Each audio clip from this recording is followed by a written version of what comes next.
And I told him that episode 8 of Andor is absolute, utter perfection. So, like, do they have the map down to a T, like, accurate to Florida?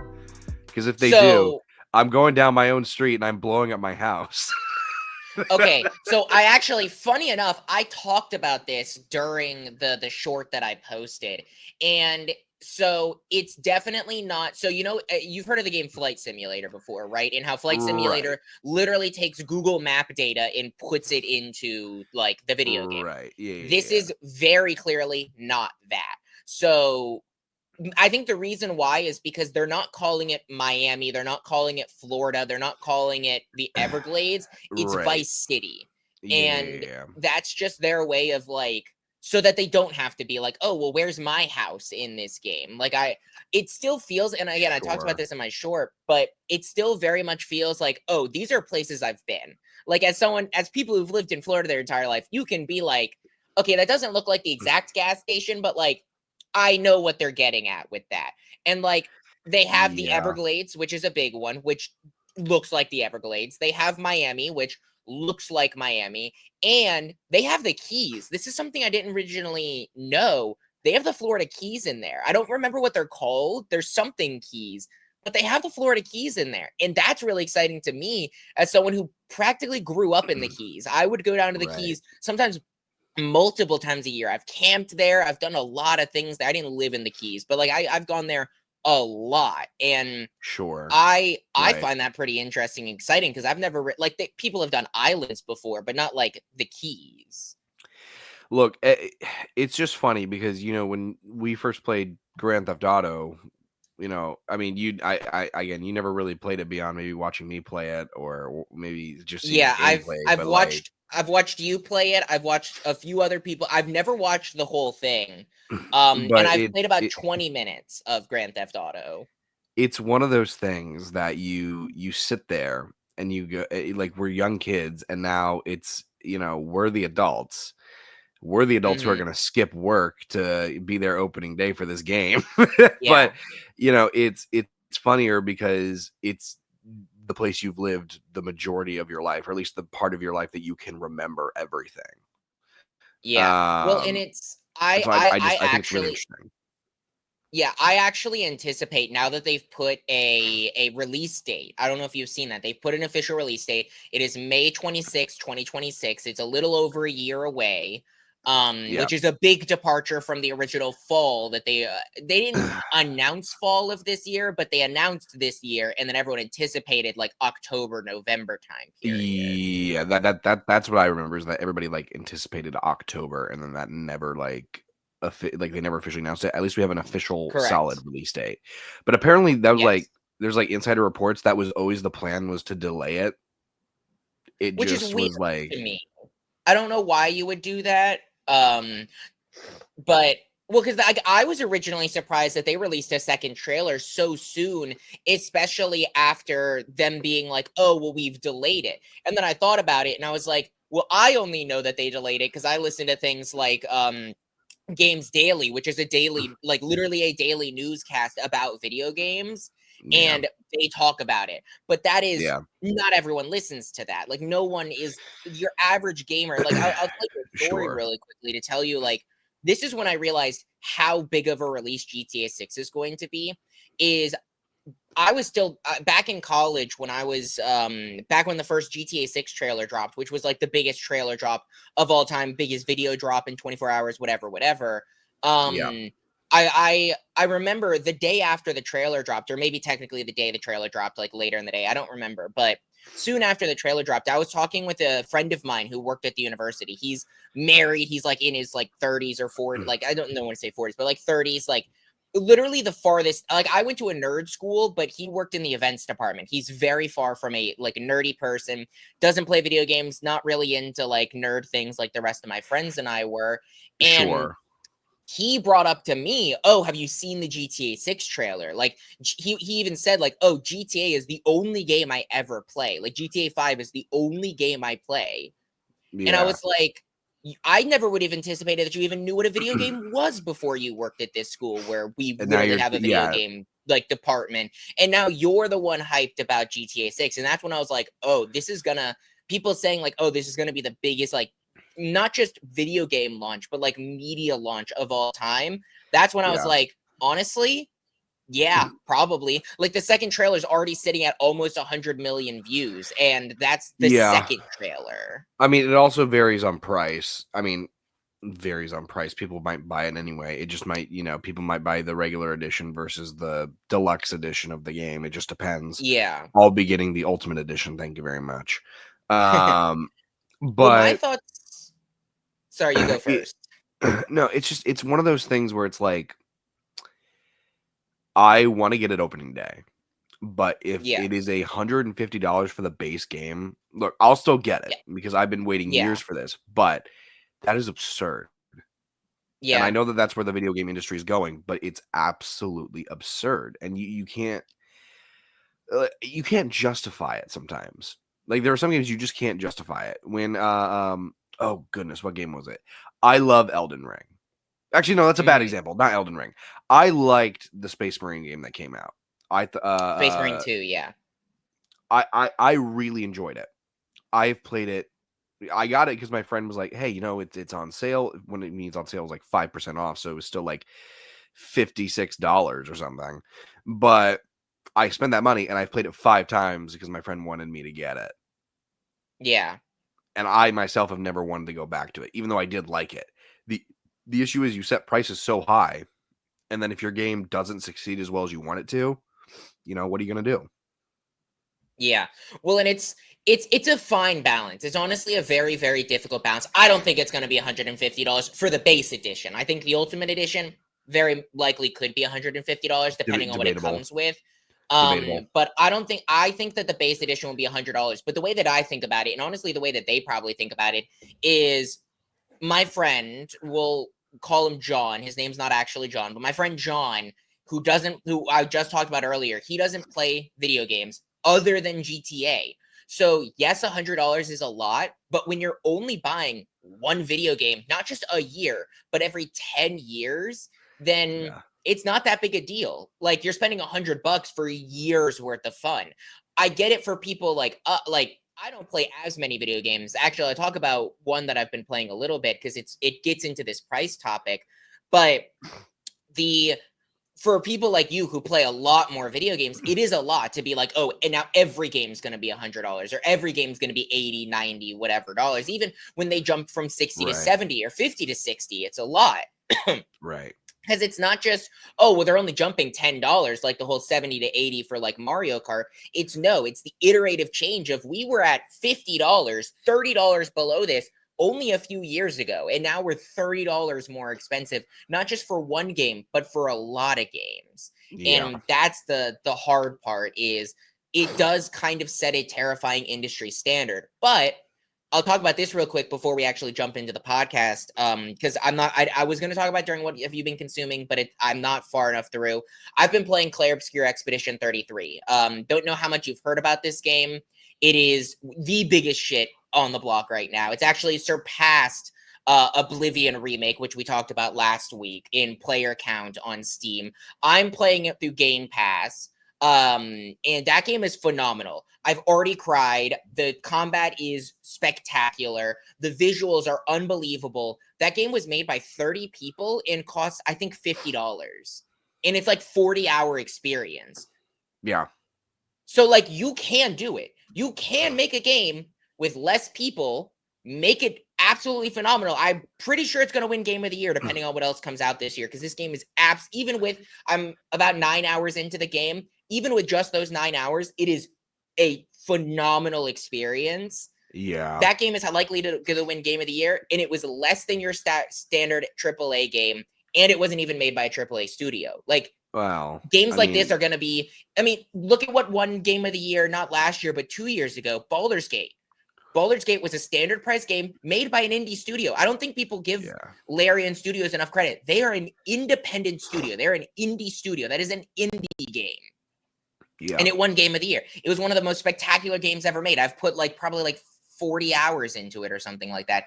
Haven't even beat it yet, but it is a spectacular game. Like, Yeah. people are going to start going to games like this if AAA continues to drop the ball. So I don't think gaming is going to die, but it's going to have a huge effect on the industry. It's going to have an effect on people and change, how quickly people rush to buy games or, whatnot. And again, I like this. I'll say one last thing about this because this is very true. I wish more games, and I get it's difficult because we're greedy people and we want money. That's just how it is in our nature.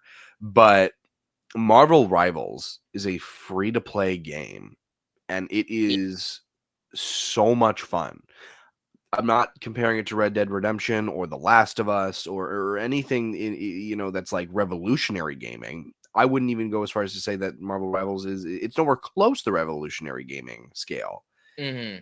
Yeah, But it's it is just an Overwatch with Marvel extremely skins. but it's an extremely fun game. It's free to play.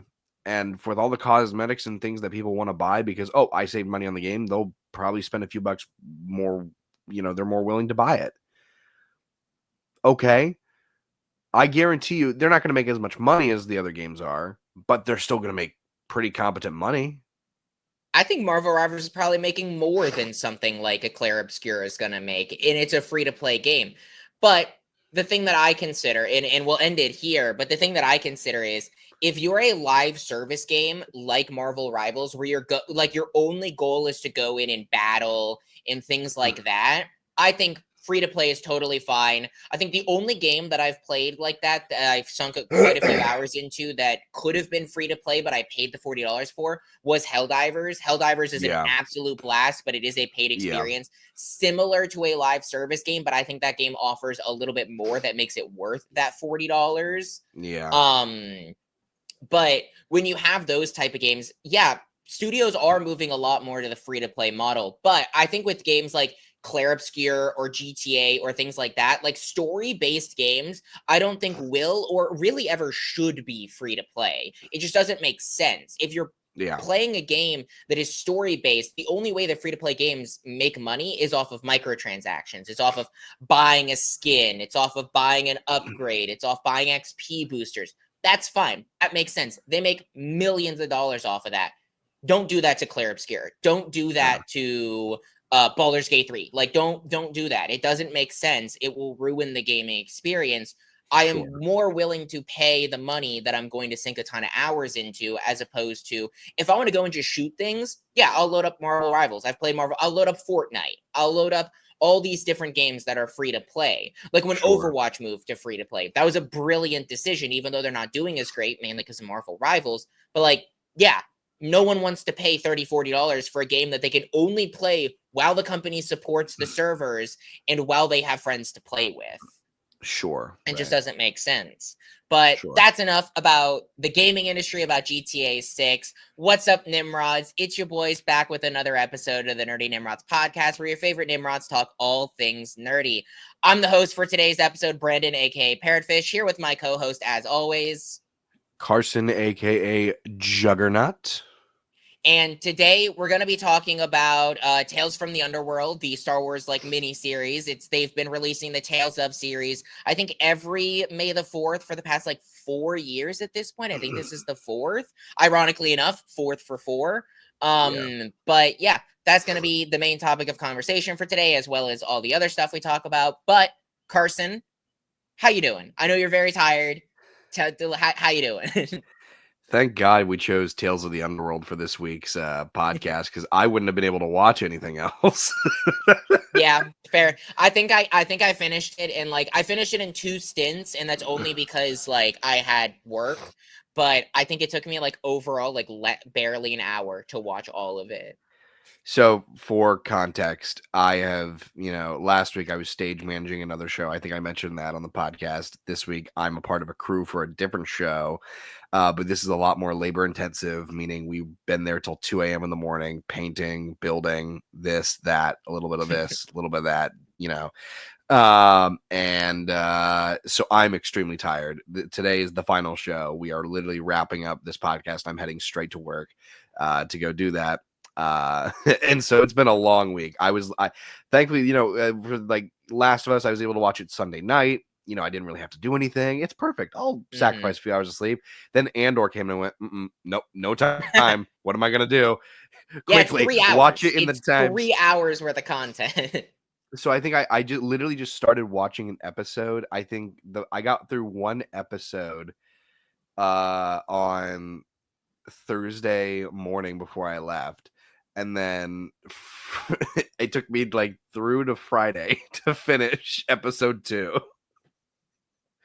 And it just kept getting worse and worse and worse as the days went on. So that's also why I wasn't able to post any shorts, is just because of how busy I was. But Yeah, you got a lot more of me this week on the short form content. Hey, while you were gone, Carson, I already told you this. I got us our first TikTok warning. you Note to self: did. don't mention that a character is getting their brains blown out because they'll think that you're gonna kill yourself. Apparently, and then they'll auto Apparently. deny all of your appeals. Yeah, thank you, One Piece. That's why on the TikTok there is no One Piece review this week. There's the live action. I actually did do a live action One Piece review to fill in for a different slot that Carson typically takes. But that's why there's no One Piece review on the TikTok. It's on the Instagram and YouTube, but it's not on TikTok because TikTok was like, no, you can't do that. And I was not about to re-record this because I got the warning at like 1 o'clock in the morning after it had already been posted, and I just didn't check it. And I was like, yeah, I'm not reposting this. I'm done. It's already on this other Yeah. socials. They're already getting views on the other socials. I'm just gonna call it a day. But It yeah, doesn't matter that much.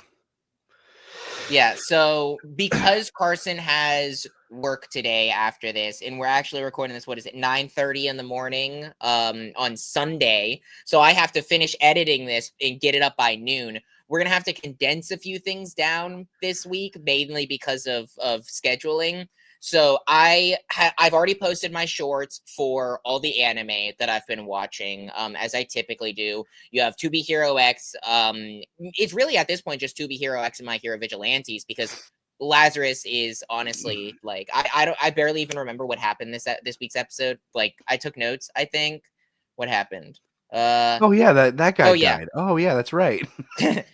No, literally, I'll give you the 2-second synopsis. They faked that they found the cure to solve everything and tried to lure the guy out, and it didn't work. That's all that happened. Literally, there was no net benefit. They lied to the entire world.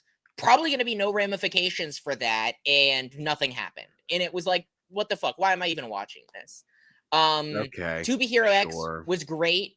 I did give like pretty much a full review on the social media platform. So if you want to hear my thoughts on To Be Hero X, go watch it. Same with My Hero Vigilantes. I'm loving both of those shows still. But we're going to go ahead and jump straight into the stuff that we've watched together. Oh, actually, one other thing I watched this week that will be a short next week. I told Carson about this. I watched all of Skeleton Crew. I had not Yeah. watched Skeleton Crew beforehand. I honestly just did not have the time when it came out. It came out at a bad time. And with Tales of the Underworld and Andor coming out, I was in a Star Warsy mood. So I just binged all of Skeleton Crew because those episodes are like 25 minutes each. They're like really short Sure. for a live action show. And there's only 8 of them, so I binged it in like 2 days. So that will have a full review on the social media platforms sometime next week, probably. I don't know, honestly. But yeah, keep an eye out for that. In the meantime, let's jump into the 2 things we have watched together, Carson. And I'm going to let you start out the conversation, but tell me what you thought about this week's episode of The Last of Us, episode 4 of season 2.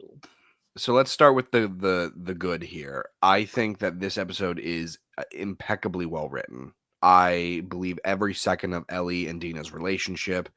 I want to see these characters together. As far as like a travel buddy replacement for Joel, I think Mm-hmm. Dina is damn near perfect, and it's a different dynamic. So obviously you Yeah. can't ever compare her to Joel, but in the events of the story, technically Dina is replacing Joel's character as far as like the travel partner.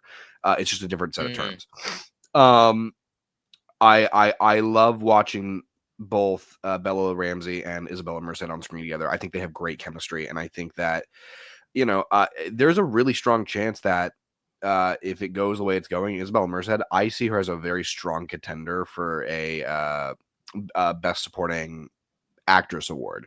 at the Yeah, Emmys. I think honestly, yeah, no, she did phenomenal. Like, I'll get into it when I talk about it, but like, I fully agree with you on that. I fully agree with you. and I think everything they set up with Isaac and his big bad crew, I thought was menacing as hell. Um, Jeffrey Wright, who actually plays Isaac in the game, reprises his role here. Oh, I didn't Um, know that. Okay. yeah, he plays Isaac in the game. He reprises his role here, and I just look. This is the hard comparison.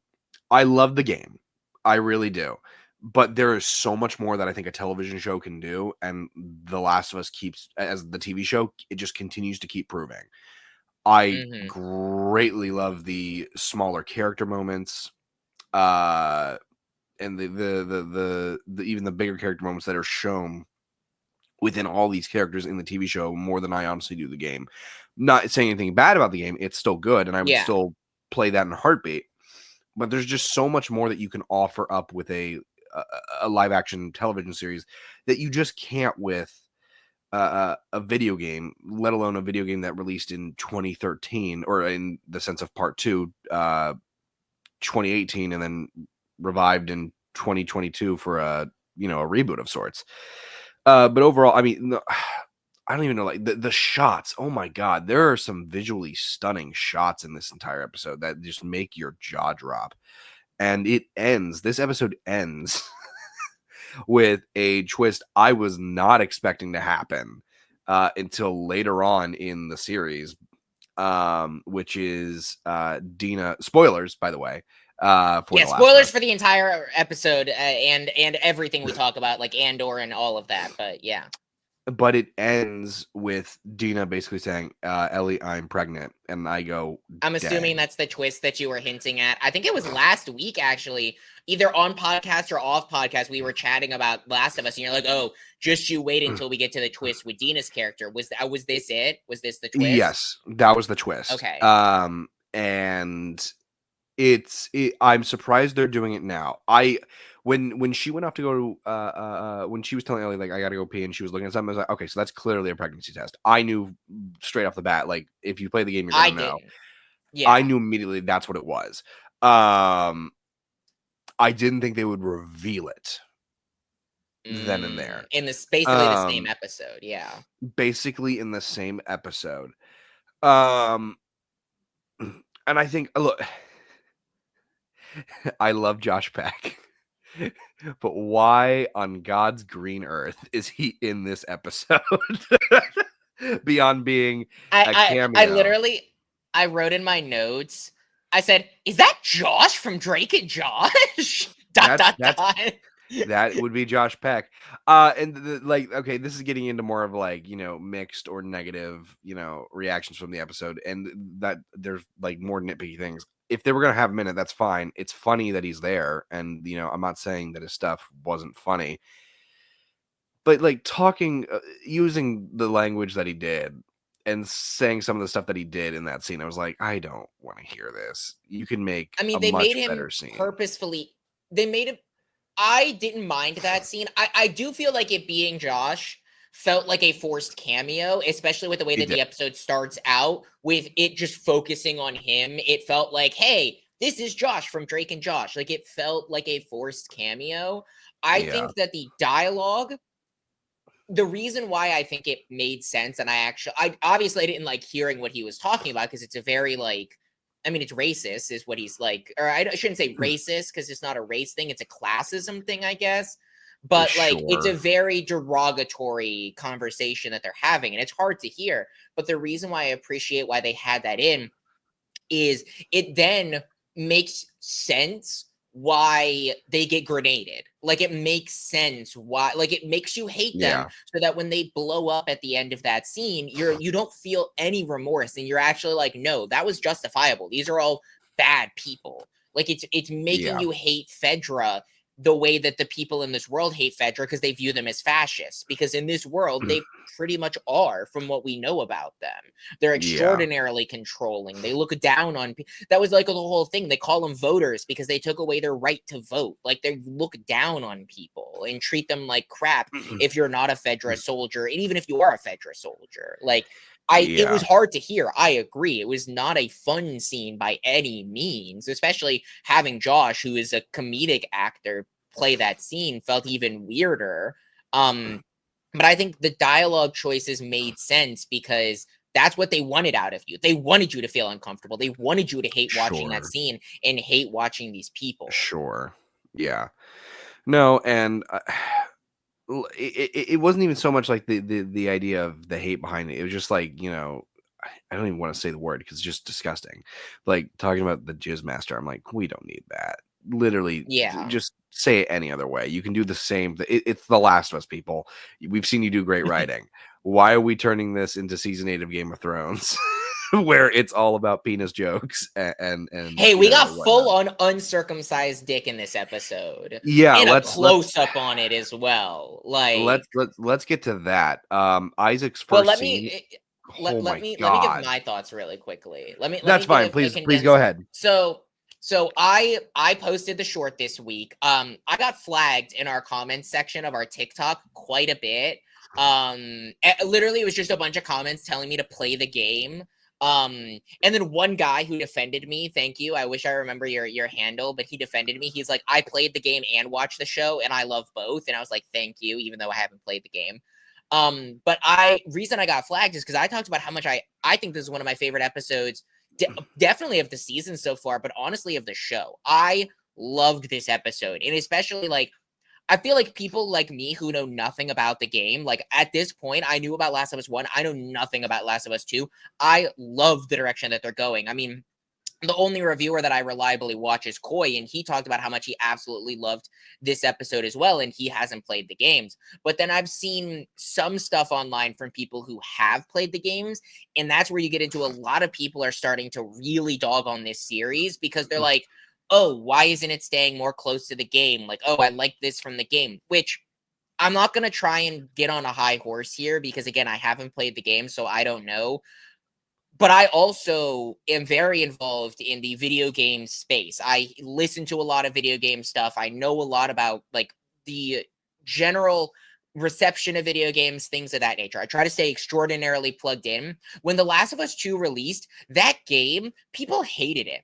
It was a very, very mixed game. A lot of people No, it hated The was. Last of Yeah. Us 2. They hated the direction the story went. They hated the way that they treated the characters.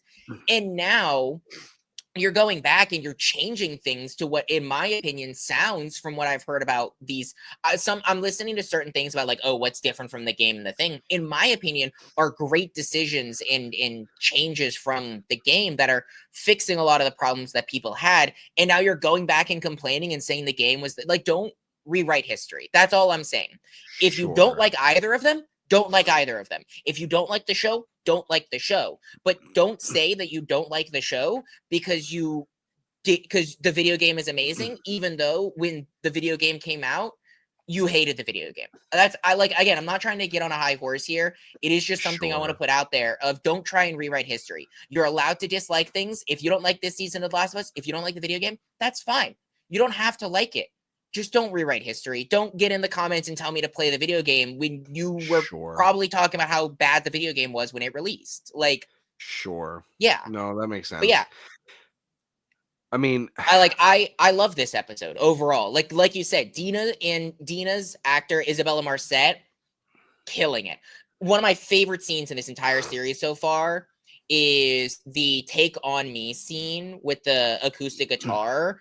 yeah. Isabella Marcet, the amount of emotion that she put into the one scene that she had after we cut to her when Dina was done playing, it was it was beautiful. Like you could Yeah. just tell the amount of care and love that's really that scene is when not I don't want to say when she fell in love with Ellie, but you could tell that she was like, no, this is I'm going to do like this is when things Yeah. are going to change. And you could just tell, I could tell that without knowing anything about the game, just through her performance there. And then, of course, Yeah. you have the sheer amount of emotion and turmoil that she goes through when Ellie gets bit. I know I'm jumping around a bit, but I'm just like Isabella Marcet. I think she's beautiful. I talked about this last episode, but I think she is just a phenomenal actress in general, because I heard some people complaining about like, oh, why did she pull the gun on Ellie so fast afterwards? Like, why didn't they have a conversation, or like, they have time? And it's like, no, that makes sense, because Dina wants to get this over with. This is the hardest thing that she's ever had to do in her entire life, and she doesn't want to drag this out any longer than she has to. And you can tell that. You can tell on the emotions on her face that she is dreading the fact that she might have to pull the trigger on the person she loves most in this world. And she just portrays that through her performance. And that's like the only other thing I'll talk about before I throw it back to you and we can go a little bit more back and forth is this is the most gruesome episode of The Last of Us so far. I think you have the close up on the burned hand of one of the Scar faces, which was like, I recoiled. He full naked, full dick out, just mutilated. And then you switch to the scene of the wolf soldiers who are hanging from the ceiling with their intestines dragged out. Like, this episode had some of the highest highs from an emotional, like, feel-good standpoint with, like, the take on me and the I'm pregnant and things like that. And it had some of the lowest lows of the decrepit world that we live in. And I just think that's why I love this episode so much, is because I think it is a perfect representation of both sides of this world, of the absolute decrepitness in the lengths that people are still willing to go through, and the little bit of hope and the little bit of care that is still left in this world. Well, and furthering that point, in season 1 we learned the major thing. It's even the title of the first episode and the last episode of season 1. When you're lost in the darkness, look for the light. The whole first season is built on this idea of hope. And you have someone with like Bill and Frank. There is this there is always hope. They find each other. That's perfect. But then that episode ends with that hope being taken away because Frank is dying and tells Bill, "This is the last day I want to spend on Earth." Joel and Ellie, when they're with Henry and Sam, they find hope with those people, and then Sam turns into a clicker and it's quickly taken away. Point being, the show has always been good at giving people hope, and then just as you get that hope, seconds, minutes, doesn't matter, it's ripped away almost immediately. And to a certain extent, it's the same thing with Joel and Ellie at the end of season 1, where Joel gets his hope by rescuing Ellie, lies to her in the process, but he gets his hope. And then you get to season 2, episode 2, and you see the backlash of Joel doing what he did, which immediately takes away that hope. So it's just a longer, more drawn out example of it. But the show has always been about taking away hope, giving it to you and then ripping it away. In a hopeless world, because we are in a hopeless world. And that's something that I feel like, shows like The Walking Dead kind of started to fail at in its later seasons, is it gave too much hope and never enough repercussions with that hope, or it never took it away. Not as quickly, at least. The Walking Dead, in like it's I can specifically remember in like its 4th and 3rd seasons, when they're all in this prison setting, it was masterful because of the type of show they were trying to make. Merle, who was this evil guy, became more of a really misunderstood character, and all built up to an eventual sacrifice that was also like we're hopeful that he's going to stick around, we're hopeful that he's going to be a good person. No, immediately take away that hope. Herschel, who is basically the I don't know what you'd call him, the old guy who everybody listens to. He's wise, he's nice, he's kind, the elder, the wise elder, gets his head cut off as a repercussion for them taking down the governor in season 3. And it's hopeful because, oh, Herschel gets bit by a walker earlier that season. They cut off his leg and they save him. No, he's dead. A big example from The Walking Dead, and I know you know this one because we've talked about this before, Negan killing Glenn and Abraham. Yeah. Negan kills Abraham first. We think that's it. That's done. And then Daryl has to stand up and punch Negan in the face, causing Negan to kill Glenn. Point being, those were the earlier seasons. Or those were I guess the seasons when the writing was still, for the most part, there. And the moment, like, after that, it became more of a show that was more about the surprise of things as opposed to good writing and then taking away with another surprise. You know what I mean when I say that? Last of Yeah. Us Yeah. has always been really good because of the idea of, okay, let's give our characters character, let's give the writing really good writing, cinematography, this, that. Let's give people, more specifically film or TV enthusiasts, something to chomp at, and then we can, do all this stuff that we want to do. But if we don't earn this, we can't get this. And Yeah. I think The Last of Us knows that very well.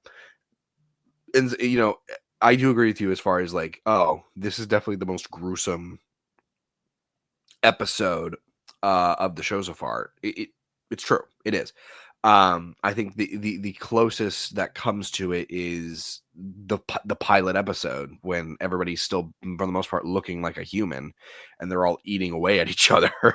Yeah, you but know you don't really that get a ton of close-ups on that. Like in no, this, the thing that makes it gruesome is you get very, very close. Like in previous episodes, like with the raid on God, why am I forgetting the village's name? The settlement.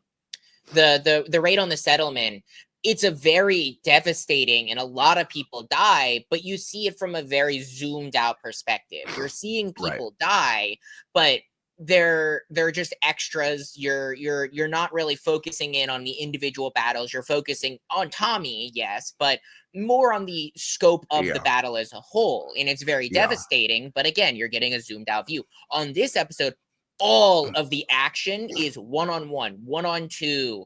All the gruesome scenes are very zoomed in. It's very it's very purposefully right. focused on that. You're getting a very personal feel because yes, what happened in the settlement is way more devastating. It's way more people dying, just as gruesome, but you Sure. don't feel like you feel connected, but you're not watching it zoomed in. And that's what I feel like is so masterful about the way that this is shot to evoke certain emotions is Mm, here you feel the, like I said, when I saw that burned hand and they zoomed in on it, I felt the like recoil. Like I felt the right. I don't want to see that. Like when they zoomed in on the guts and they were just hanging there like from nooses with their like stomach slit open, and they Yeah. focused in on that, and you don't want to see that.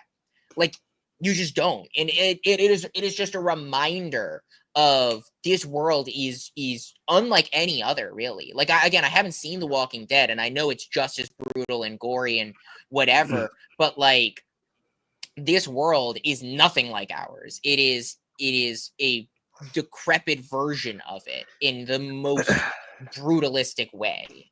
Well, and then you're shown, with people like Isaac or Yeah. I don't know, names are slipping me for whatever reason. I don't know why. Who was the guy in episode 8 of season 1? What was his name again?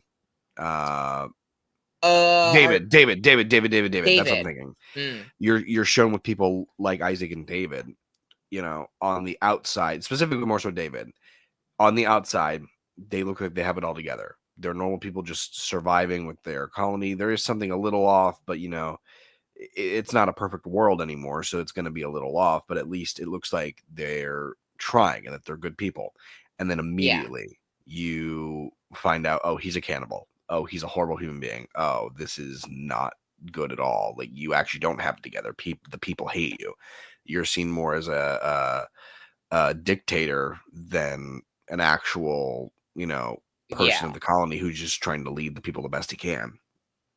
Yeah. It's And the so balance it's of your perception of yourself and others' perception of yourself. Yeah. and so I think Last of Us has always done a really good job at showing those aspects as well. And again, with this episode specifically, though we get very little. I say very little. Though we get little with Isaac, they give us more than enough to set up what the rest of this season is more than likely going to look like. Yeah.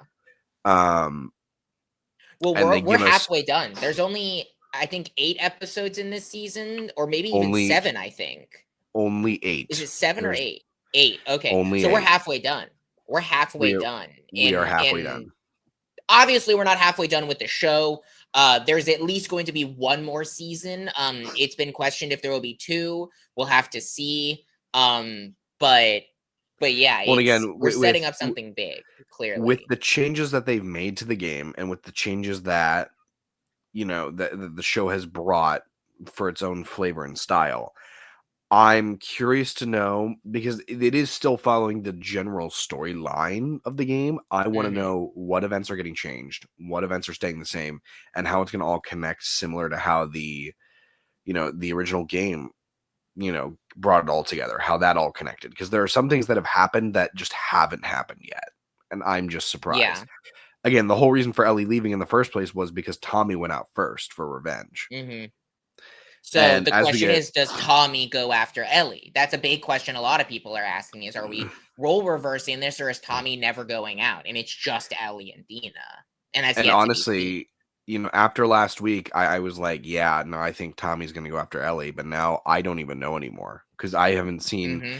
I mean, obviously, they only release a trailer for one episode ahead each week, but I haven't seen any inkling or clue at all to determine whether or not Tommy would show up or not.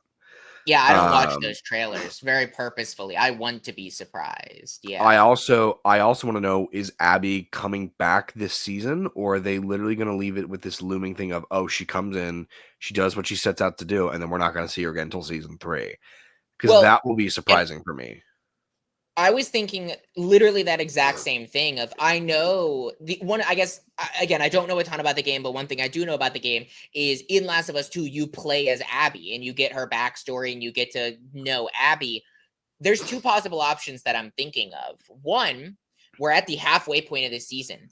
And honestly, we leave it off, in my opinion, on a fantastic time to switch over to Abby's perspective for the next 4 episodes and cover Abby for the next 4 episodes and follow that part of the game on where Abby is. Again, I don't know when that actually happens in the story, so I could be totally off base here, but I could see that happening. Or here's an even bigger one, depending on how long they want to drag this out. I don't want to say drag this out, but how long they want to expand on this story is season 1 is Ellie, season 2 is Abby, season 3 of or season 2, season 3 and season 4 is the stories colliding, endum magnum op. I don't know how this story ends. I don't know if Abby lives. I don't know if, like, I don't know who lives, who dies. I don't know what happens. I don't know where this game ends. I don't want to know. But if they have enough content to turn this into a 3-act structure with 3 different seasons, they could go that route in the sense of Ellie, Abby. I think it'd be a bad decision. Personally, I think making an entire season focusing on Abby would throw off your casual fans a lot who are just here to watch Ellie's story. So Yeah, I could see a lot of changes with that. I'm just saying not for an they entire could go season. that direction. Yeah. I think they most, especially because again, in the game you don't find out about the doctor being Ellie's or Yeah. Abby's dad Abby's dad. Yeah. until much later.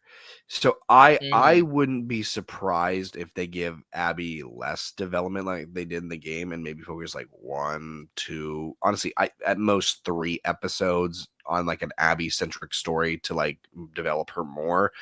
I don't see it being Hmm. as big as they did in the game, because I think they do, again, with a television show, you want to follow it more narratively.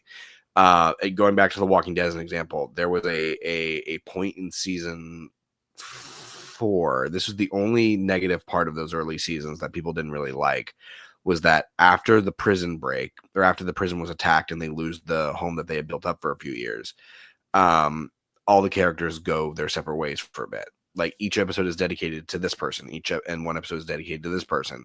And after a while, people got really pissed off about that because, oh, I have to wait an entire episode. Okay, if I want to spend an episode with Rick Grimes, if I want to follow up his story, I got to wait another 5 episodes because there's 5 other characters we have to develop time to get there.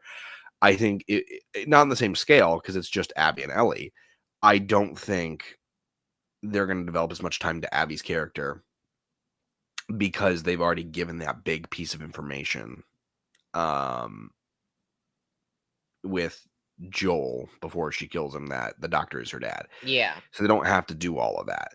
They can give more than enough within just 3 episodes and call it a day. I don't think it's going to be that much. I also feel like they're going to wrap up this storyline first before they switch it over to Abby.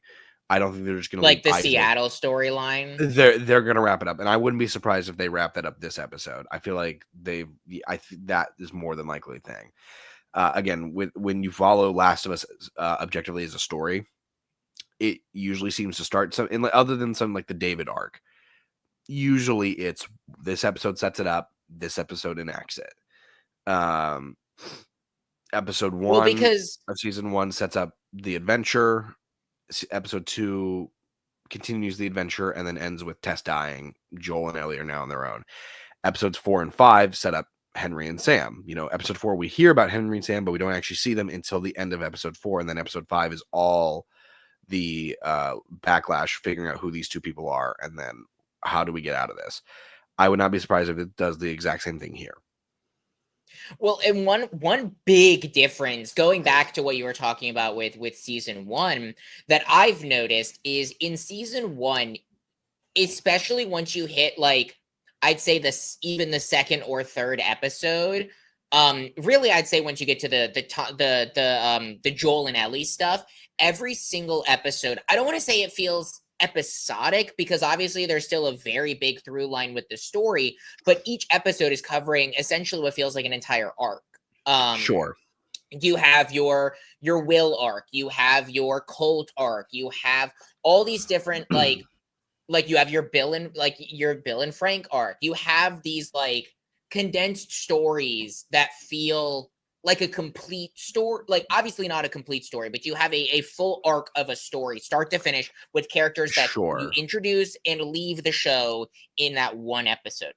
This season is not following that whatsoever. Like, we're on episode 4, and it is literally just a full through line of get to Seattle, like go like every single thing. It feels like the next action and the logical step of the story, which obviously was still the same in season 1, but again, you still had those complete arcs in each episode. This does not. You're setting up a lot bigger bads, I feel like, with Wolf, with the Scarface, with like, that's the other thing, like, you have 2 big new villains that we don't know.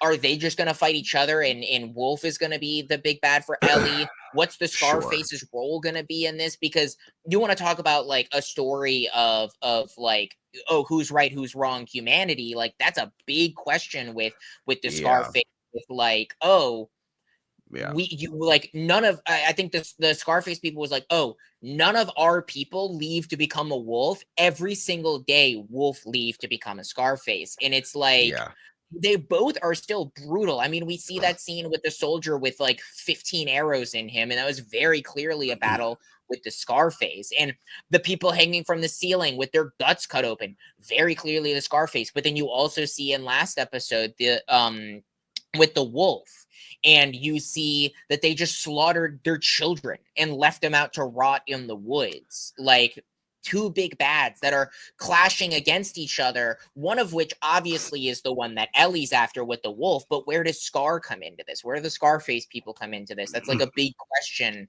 that needs answering, obviously, but I don't think we're gonna I guess, are we gonna get the end of the Scarface this season, and then Wolf will stay the big bad for next season? And how does that work? Because like, Wolf definitely feels like the big bad for the arc of this entire like when Ellie gets revenge, whatever.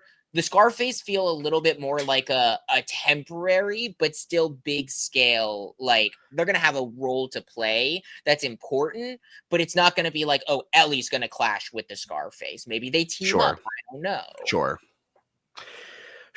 No, I hear you. But I mean, look, overall, I think this episode was good. Not as good as episode 2.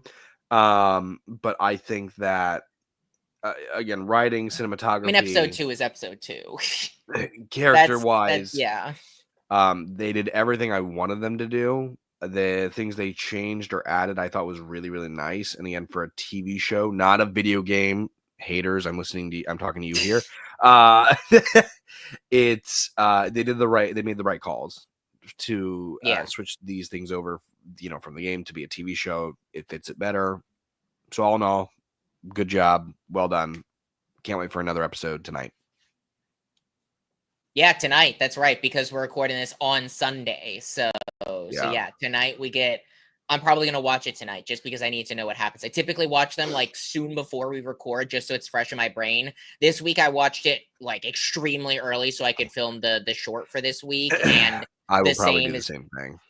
I'm not gonna. I think you're gonna post the short for this week, hopefully. Yes. Fingers crossed. But Yes. I still might watch it just because, like, I don't know. This show, I this is the last thing I'll say, and then we'll transition over to Andor.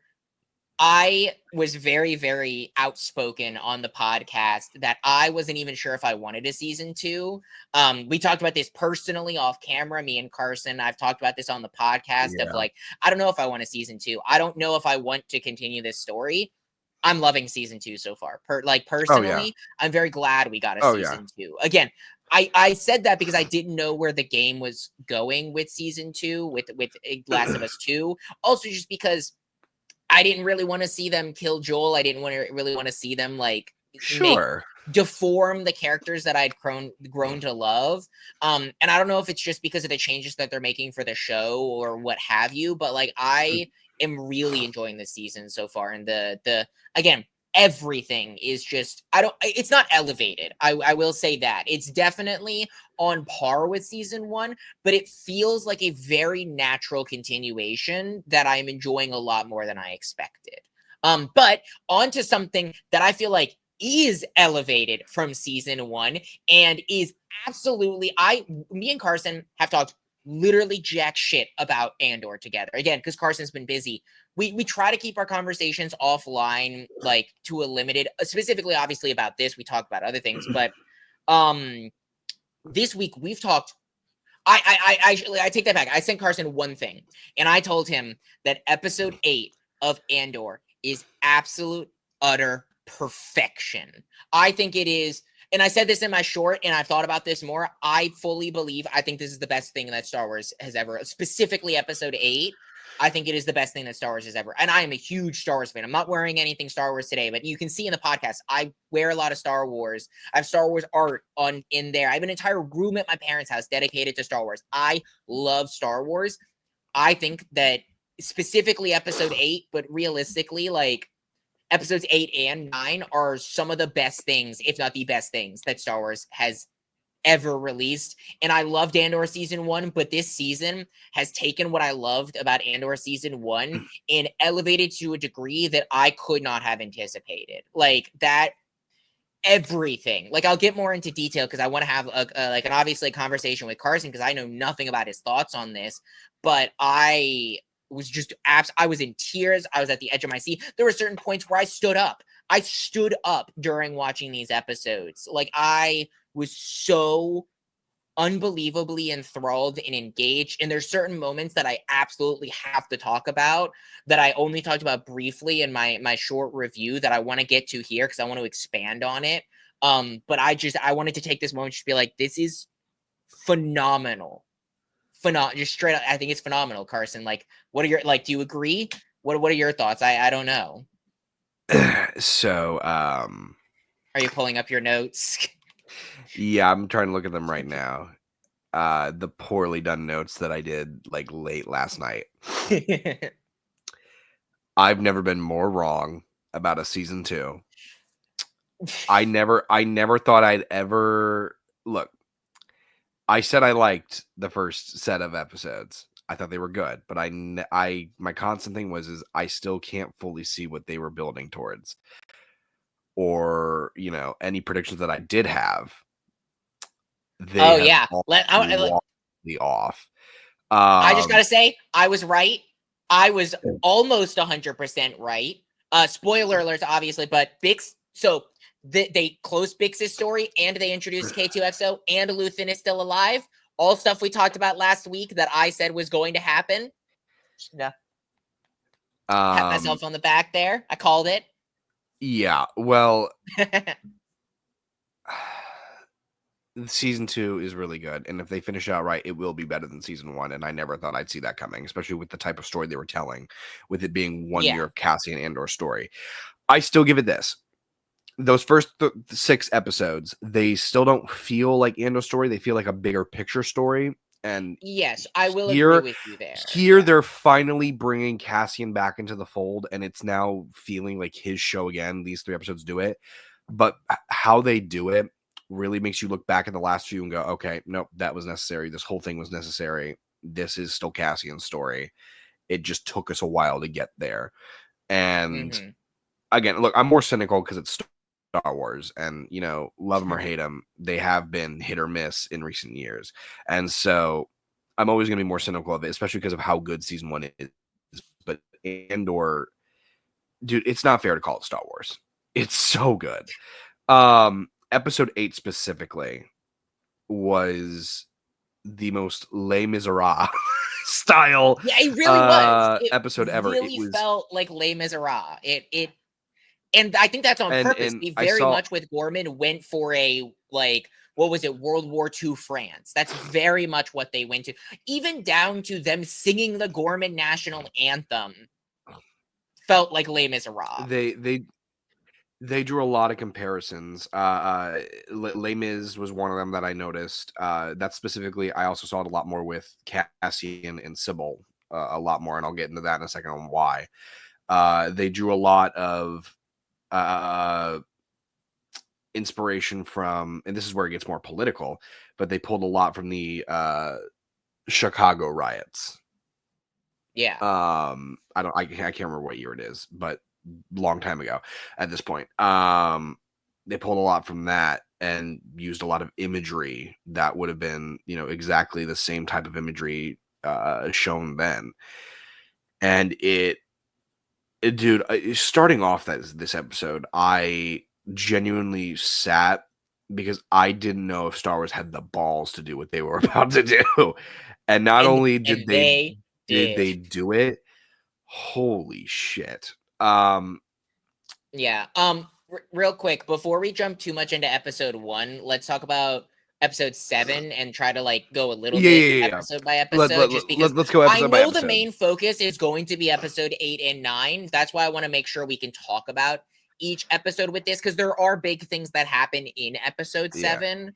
And Yeah. I just want to make sure we give each episode their due because that's the difficult thing about Andor. Like we talked about, I can't remember if we talked about that on like before or after we started recording, but like it's 3 hours worth of content a week. Like, Yeah. granted, we only have one more week, but like there's a lot. Like you're getting more content than a Star Wars movie drop in every 4 weeks, or sorry, not every 4 weeks, for 4 weeks, every single week. You're getting more content than you would get in a Star Wars movie for 4 weeks, which is insane.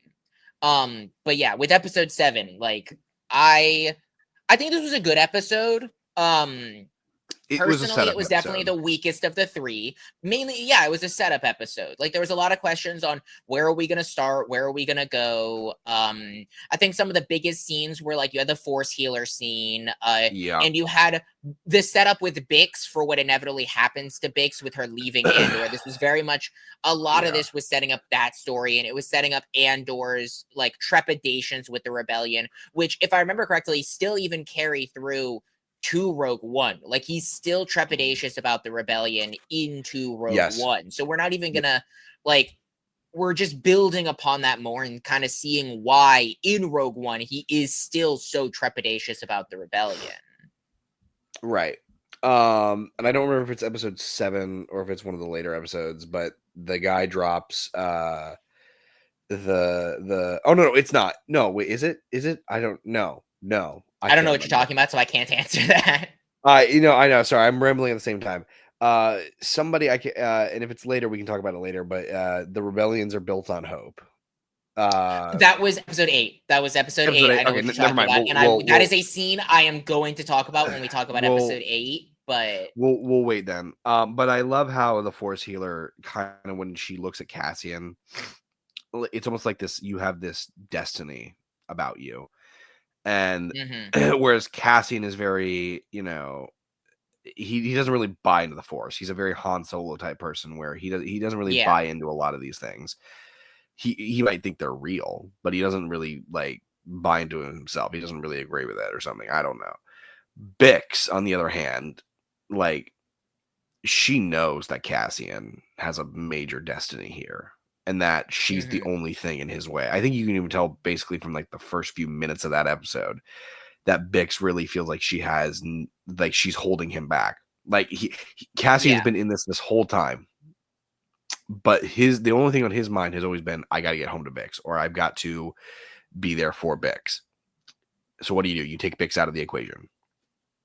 And I think with episode 7, it really sets up the idea that inevitably becomes the big reveal in episode 9 of Bix choosing to leave. But you get to see a lot, and this is where I wish we got more with Bix. I really do. We got a lot, but I wish we got more. But you get to see a Yeah. lot of changes within her character in this episode that I think are very, very nice, and you get to see the right questions get asked, the right questions get answered, and they leave enough for speculation for our minds as the audience to actually watch this and consume what we need to consume, but also leave us with those looming questions that we also want. That honestly, maybe even the characters are having too. Um, Another fantastic thing about this episode, and this is honestly the thing I thought was more of a standout, and I think I'll let you start off with this, but I'm just gonna name it. But Sybil and Dedra, go ahead. So Go so ahead. first of all, it's Cyril. There's no B. Oh, it's We keep saying Cyril. Sybil. Oh my Cyril. gosh. Sorry. it's driving me insane. There's no B. It's Cyril. Oh my It's gosh. I'm I so believe tired. specifically SY, or I think it's like SIRYL or something like that. It's Cyril. I had to Well, look it's it up funny. myself, so don't worry. But I did just before you get flamed too much. I just wanna throw it out Cyril. there. What's funny is I know that, and I think Um, it just based on how tired I am right now, I just I couldn't even say it yeah. right. So God, I honestly I was gonna wait to talk about them until episode 8 because that's really the magnum opus of their story. But I love their story. I originally was not super sold. Like, why did we get a whole like arc of them meeting the mother-in-law and things like why do we get all of this? I I I have a much greater appreciation for the earlier 6 episodes now that we're getting later in the story, which obviously happens like with any show. Like, oh, you have to look back, but especially with Andor, it's difficult where every single like 3-episode drop is a full year, and it kind of Yeah. it isn't a complete story, but like it's weird looking back, I have a lot more appreciation for that scene to build on Dedra's character and Cyril's character for where they inevitably go and where Yeah. they are with like these 3 episodes specifically. And God, I have one more thing I want to say about episode 7, and unless there's anything more, I just want to go ahead and jump into episode 8 because that's where I Yeah, we feel like can. Cyril and Dedra's story really picks up. The one thing I wanted to say about episode 7 was Will's character, Yeah. because there was a Yeah. lot in my mind. There was a lot of question marks based on where we saw him with Saw Gerrera in the last episode, in episode 6, on the planet. He was huffing in the fumes. He was screaming. He was getting into it with Saw Gerrera, and there's a lot of question marks. Is Will gonna go join Saw's rebellion? Is Will gonna leave the story and go join Saw Gerrera and become a lot more of that, as we talked about last episode, guerrilla warfare style fighter for the rebellion? And in this episode, we see that that's not the case. Will actually does come back to this version of the rebellion. And we find out that he has been sent to Gorman, and he comes back to from Gorman to basically pick up Andor and to go back to Gorman again. And I really like Will's character, and we'll talk about this more over the course of the episodes, but I was honestly a little surprised, I guess, that they brought him back. Because I really did think that oh, he's going to go join Saul. Maybe we'll see him again in the last 3 episodes and he'll be much more grizzled and much more like brutalistic. And maybe we still will see him more Sure. brutalistic and Saul Guerrero like in these last 3 episodes. But the setup of him like basically being, I will say what it did for his character, what that Saw Gerrera scene is, it cemented in him that he is a rebel. That like you can very Yeah. much tell the switch that flipped in Will between Yeah. like the scenes with him, like especially in the first 3 episodes where he felt a lot more trepidatious, a lot less engaged. He wasn't as like, I guess, caring about the rebellion. And then his scene with Saul really cemented in him, even if he's not going the brutalistic route of Saw Gerrera, he is taking that extra step and going, no, this is my life now. I am a rebel. I will give my life for the rebellion. I will do anything for the people of these worlds. This is what my calling is. And like, Yeah. again, we'll talk about this more because Yeah. Will is pretty involved in at least 2 of these episodes. But like, especially in episode 7, I just wanted to call out, like when we saw him again, I was a little bit like, wow, like I thought his story was done. I thought his story would end with Saw Gerrera, but it didn't. And honestly, I'm fine with that. Sure. Well, as long as we're switching tracks here.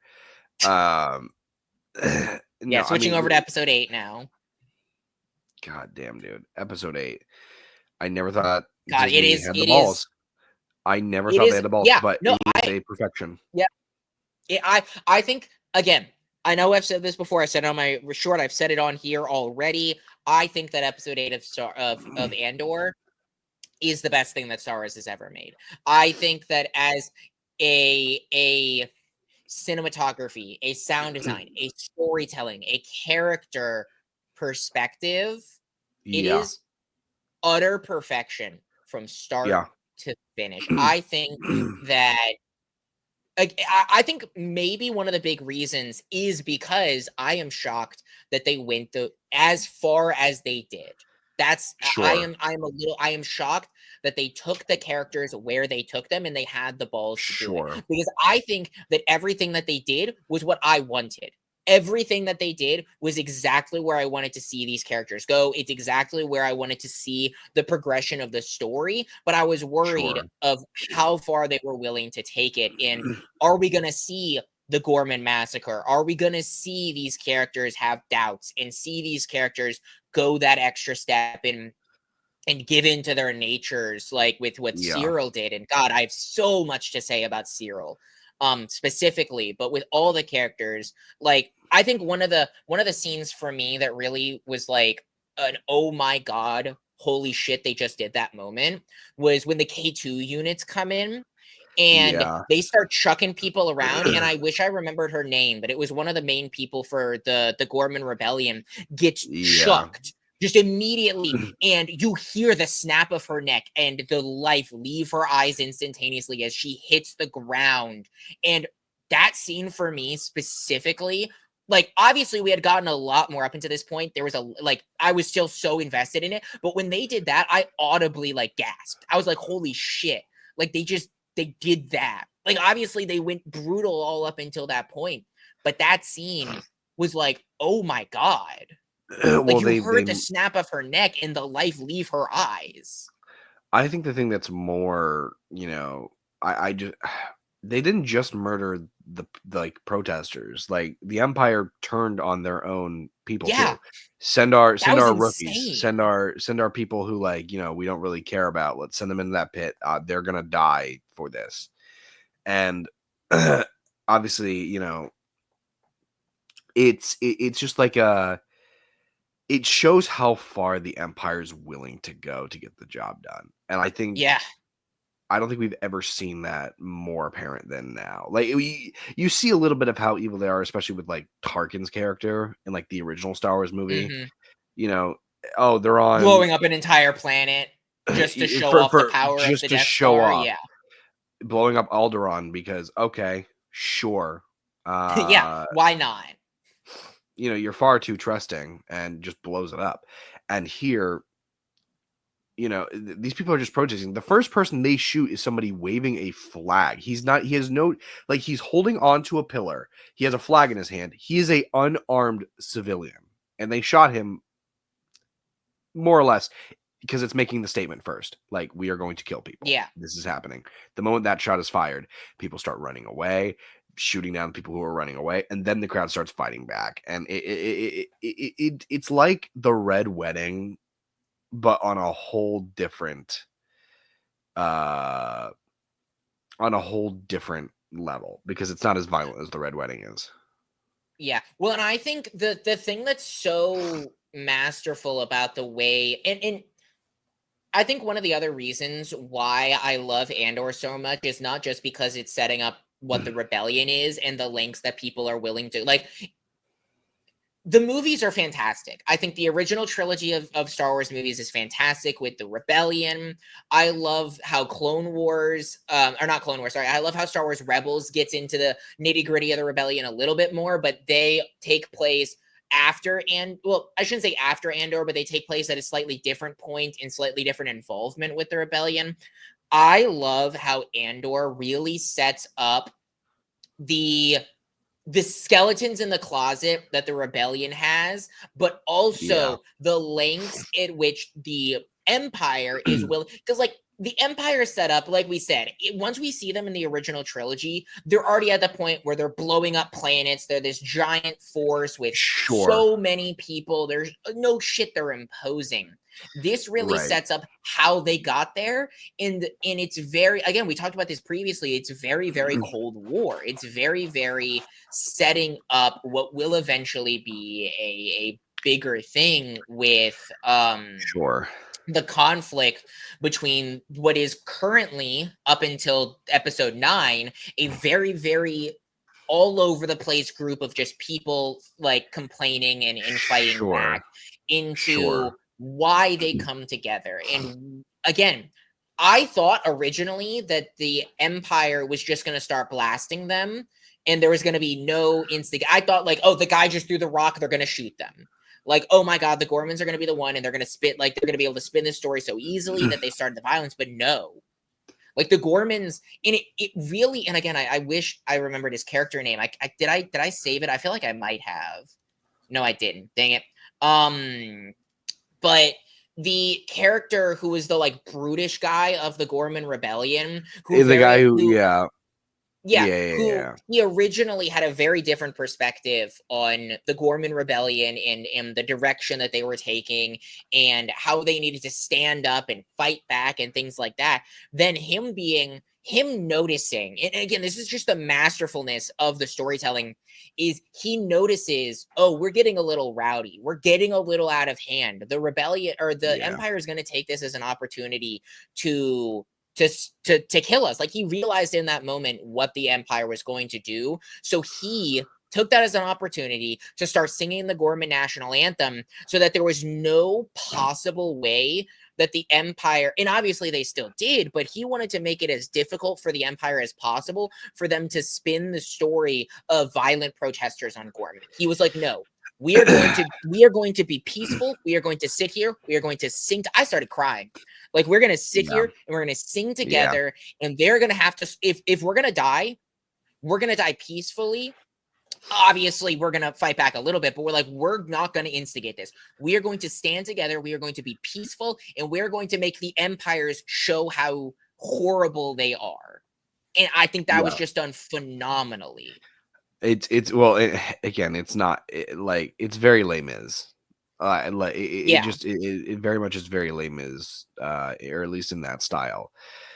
I think that, you know, we've heard about this event in Star Wars for a while. I don't know when it was in Rebels. It was season 3, episode It 8, I think. somewhere around there, yeah. I We remember somebody hear, saying that. well, because so the sequence of events, and the reason why we hear about this is because obviously there's the conversation with episode 9, and we'll get into episode 9 a little bit later, but Squadron is the one that picks up Mon Mothma Yes. off of Coruscant to take her. But Gold Squadron switches out with Phoenix Squadron, which is the squadron from Rebels, and it's Yes. then that Mon Mothma gives another speech that's referenced in episode 9 as well, that we do get to Gotcha. hear in Okay. Rebels.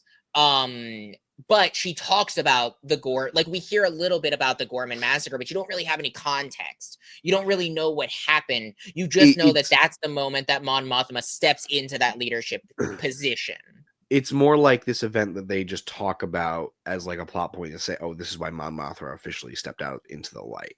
You don't actually see Correct. it, and here you're actually able to see the horror of what actually happened and why things are in motion now Mhm. than they ever were.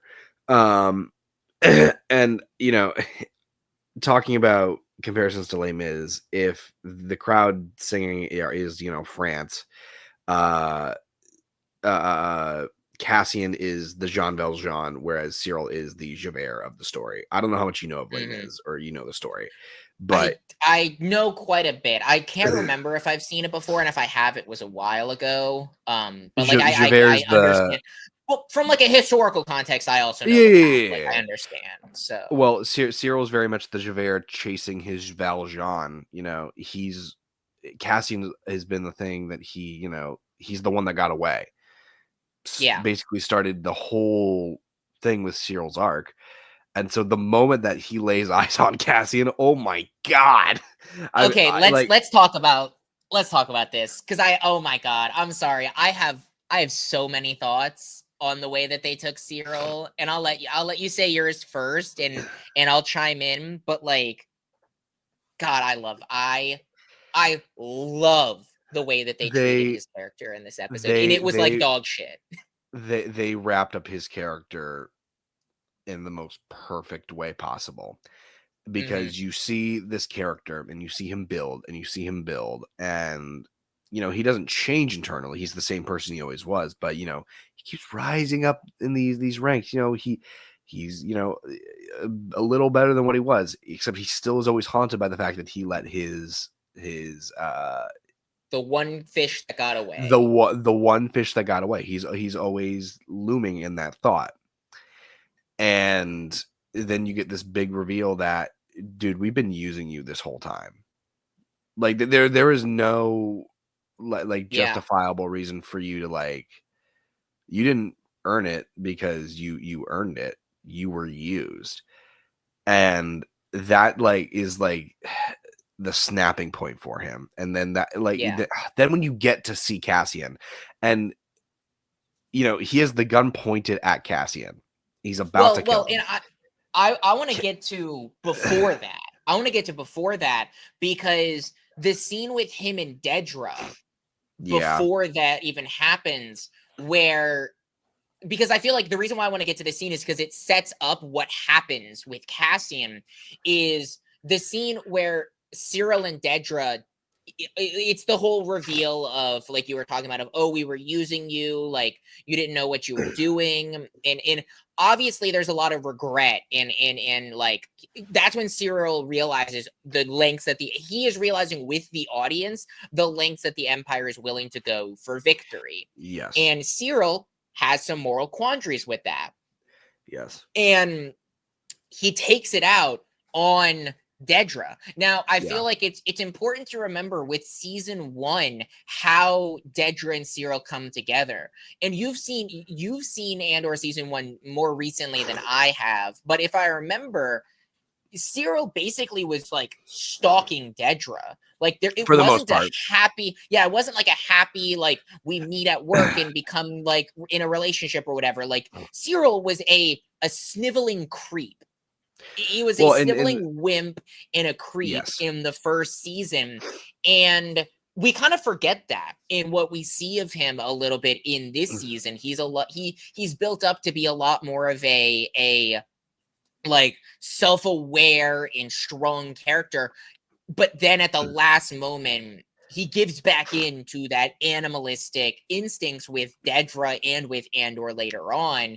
where he is choking out Dedra and not yelling at her, but being like as pissed off as possible.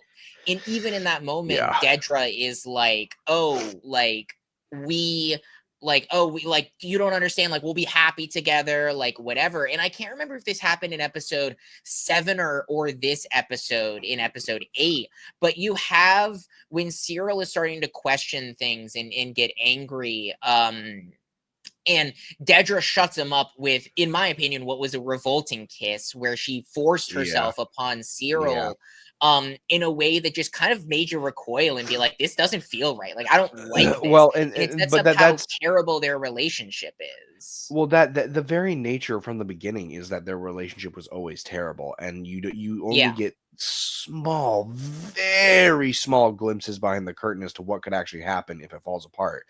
And with episode 8, you see the fall apart. You yeah, see what happens whenever the dysfunctional relationship discovers it's a dysfunctional relationship, and you get, you know, you get Cyril choking out Dedra because that's a dysfunctional relationship. It's abusive. And this is all going back to the rooted theme of this is mature Star Wars, because I would yeah, never see Star Wars deal with a theme like this, and that's what makes it so interesting and exciting, because they've never done anything like this. But this is a horrible relationship. It's always been a horrible relationship. We as the audience know it's a horrible relationship, and they're only slowly chipping away at it. And this is the tipping point. This is the snap. This is where everything turns on its head, specifically for I mean, yeah, for Dedra, but specifically for Cyril yeah, in this moment. And that's why when he does see Cassian later on, he never stopped being, the animal that choked Dedra in that one scene. Like it's still there. He didn't stop. He's still there. yeah, And that's why he just attacks Cassian first thing. And honestly, this is why it's one of the strongest pieces of dialogue to me, and one of the strongest character moments. As Cyril's holding the gun at Cassian, he's ready to kill him. Cassian looks at him and goes, "Who are you?" yeah. Who even are you? And that is the most gut punching line for that character, because he now knows in that moment that after everything, the one person who he has been hunting this whole time, or who In season 1, he dedicated his life he to did finding he Andor. dedicated his life to finding Andor. Andor doesn't even know that he exists. And you even see after Cyril is already, shot dead, Cassian is still trying to read his face. He's trying to figure out who this Yeah, person is, because he genuinely doesn't know. And that is the perfect encapsulation of Cyril's character. Is yeah, somebody who was used, was somebody who was who because genuinely, when you look at Cyril's character to begin with, yeah, he worked for the Empire, but he did have justifiable reasons for wanting to go out to avenge his fallen comrades. The whole reason it started was because Cassian killed those 2 guards. The guards were wrong, and I think the main captain of, Cyril's battalion even tried to warn him, like, this is probably what happened. This is probably why they're dead. Leave it alone. Cyril still was like, no, I want to avenge the comrades, because whether he believes it or not, Cassian's a criminal to a certain yeah. extent, and he wants to bring him to justice. That's why it all started. And it's such a massive. Cyril's character is just brilliant. Mm, Because of how they use him, and you don't ever see the full picture. Even in season 1, you don't even see the full picture until you get to this set of episodes, and you slowly build over time. You slowly see how this character becomes the way he is, and that's the brilliance behind his character. Is he is a character who's beaten down by life, is built up by life on false pretenses, and then immediately goes right back to being this, I guess, this used, washed up person, broken, decrepit. broken, Yeah, decrepit, and it's the yeah, brilliance of his character. And I loved every second of that character. He right now, he might be my second favorite, purely just because of these 3 episodes, for what they were able to accomplish with him. And this is why I say, like, I'm sorry, everybody, for saying that, season 2 was leading nowhere, because it clearly was leading somewhere. And Yeah. I obviously just couldn't see the full picture. Yeah. Um, Well, in switching to episode 9 now, unless you yes. have anything else you wanted to talk. Actually, we mentioned it briefly, and I'll just mention it again because the bellboy. I feel like that the Yeah. bellboy at the Gorman we're introduced to him in the previous 3 episodes as just a character. He's just you think he's just going to be a one-off. And ultimately he is a one-off, but I love what they did with the little bit of dialogue and the little bit of characterization that we get with him, in the Yes. sense of what makes a rebellion isn't this giant governmental power like the Empire is. What makes the rebellion is this bellboy who is sick and tired of what's happening to his people, but has no power to do anything, but does the Yes. little bit that he can with that bomb that he throws that ultimately kicks off the bigger chaos. Unfortunately, it's what kicks off the K2 units coming in. Um and he delivers the Star Wars line. It is, if you want to talk about like Star Wars lines, there's like 2. There's no I am your father, and there is rebellions are built on hope. Yeah. Like those are like even if you're a not Star Wars fan, you've probably heard those 2 lines before.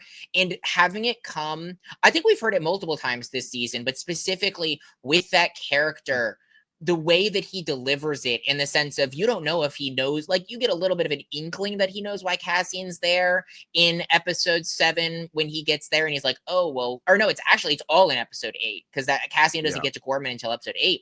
But that little bit of a like, oh, the Empire's checking. The Empire, like, we have to report this, and Yeah. Cassian's like, oh, like, whatever, well, I don't know what you're talking about, and he's like, whatever. And then the bellboy, for as little of a role as he plays in the rebellion, and he's never going to be remembered other than Cassian, who's now dead.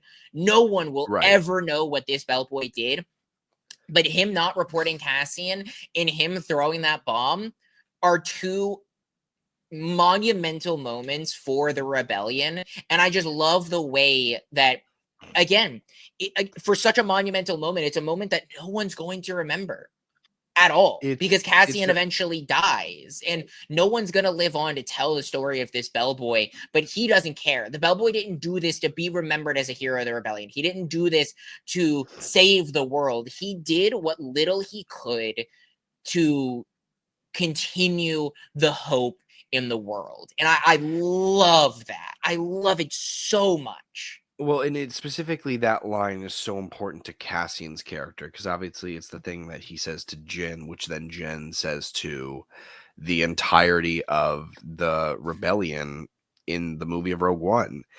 It's an Yeah. integral to Cassian's character, because it's something that he holds to himself so dearly, and that's what makes this sacrifice more precious, is that he learns this through a sacrifice, which then eventually Cassian will inevitably make in Rogue One.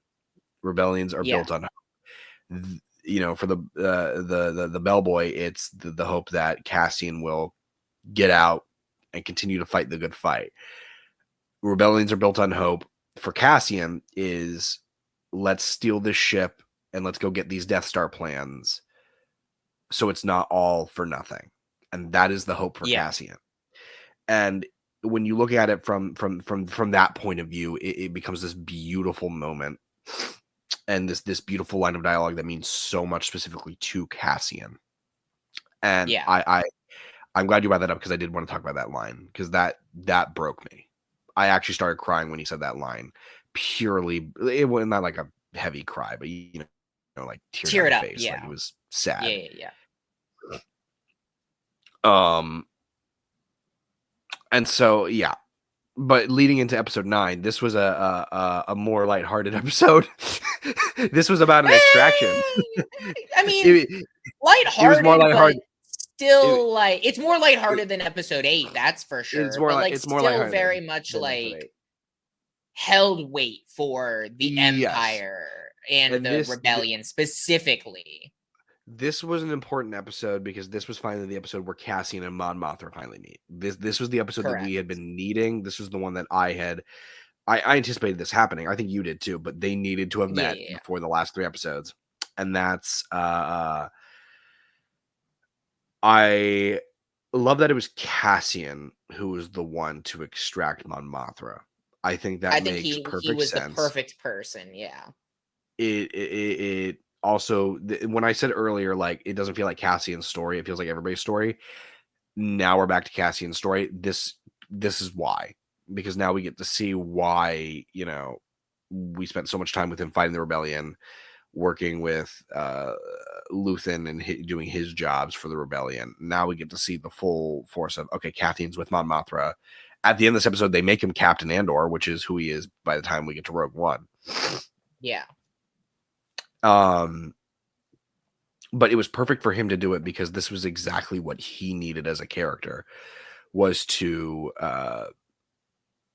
be seen as this I don't know what the word is, not higher power, but I guess be trusted enough with a job like this correct. Yeah, and it's to to do cement this him important in job. his importance in the rebellion. And it also, like, this episode really shows, the side of casting that we see in Rogue One, which is that the rebellion has a darker side. They are also willing to go an extra mile, even if it is kind of needless at points. Cassian shoots the The driver. shoots the driver. Yeah. It, He didn't it's necessarily need to kill him. Like, he he didn't wasn't need the to. end all be all threat. I mean, he did have a blaster, if I remember correctly, or he didn't have a blaster pointed at them, but we see the blaster in the car. But like, yeah, technically Cassian didn't need to kill him, but he did. And but it once again starts to show the Rogue One darker side of the rebellion that Cassian has, and Cassian has always had that. Again, episode 1, he kills those 2 guys, and yeah, it messes him up a little bit, but he's always had that darker side. He's always willing to do what he needs to survive. And in this case, now it's not him; it's I need to survive so that the rebellion can survive, and if the rebellion survives, Bix can survive. It's like a Yeah. big spiraling chain, because when you look at it from that thought process, you then get to the end of the episode where Yeah. Bix is gone, and it's like, oh, okay, so now Cassian's fully in the rebellion. That's it. That's what he's got. And that was another moment which I expected Bix to die. I did not I think expect all her of to us just did. leave. I think I did not expect her to everyone just leave. expected Bix to die. Yeah. I also expect that we will see her one more time. I don't think it's going to be for a death. I think it's going to be either an event after Rogue One, or it's going to be an event just before, where Bix does interact with Cassian one more time.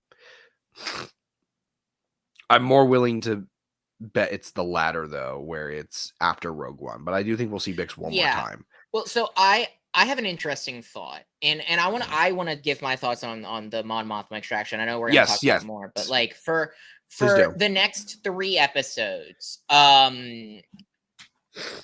what if? And I made a bet last week, and I said definitively, like, I think that we're gonna get K2SO and Luthen's gonna survive and all that.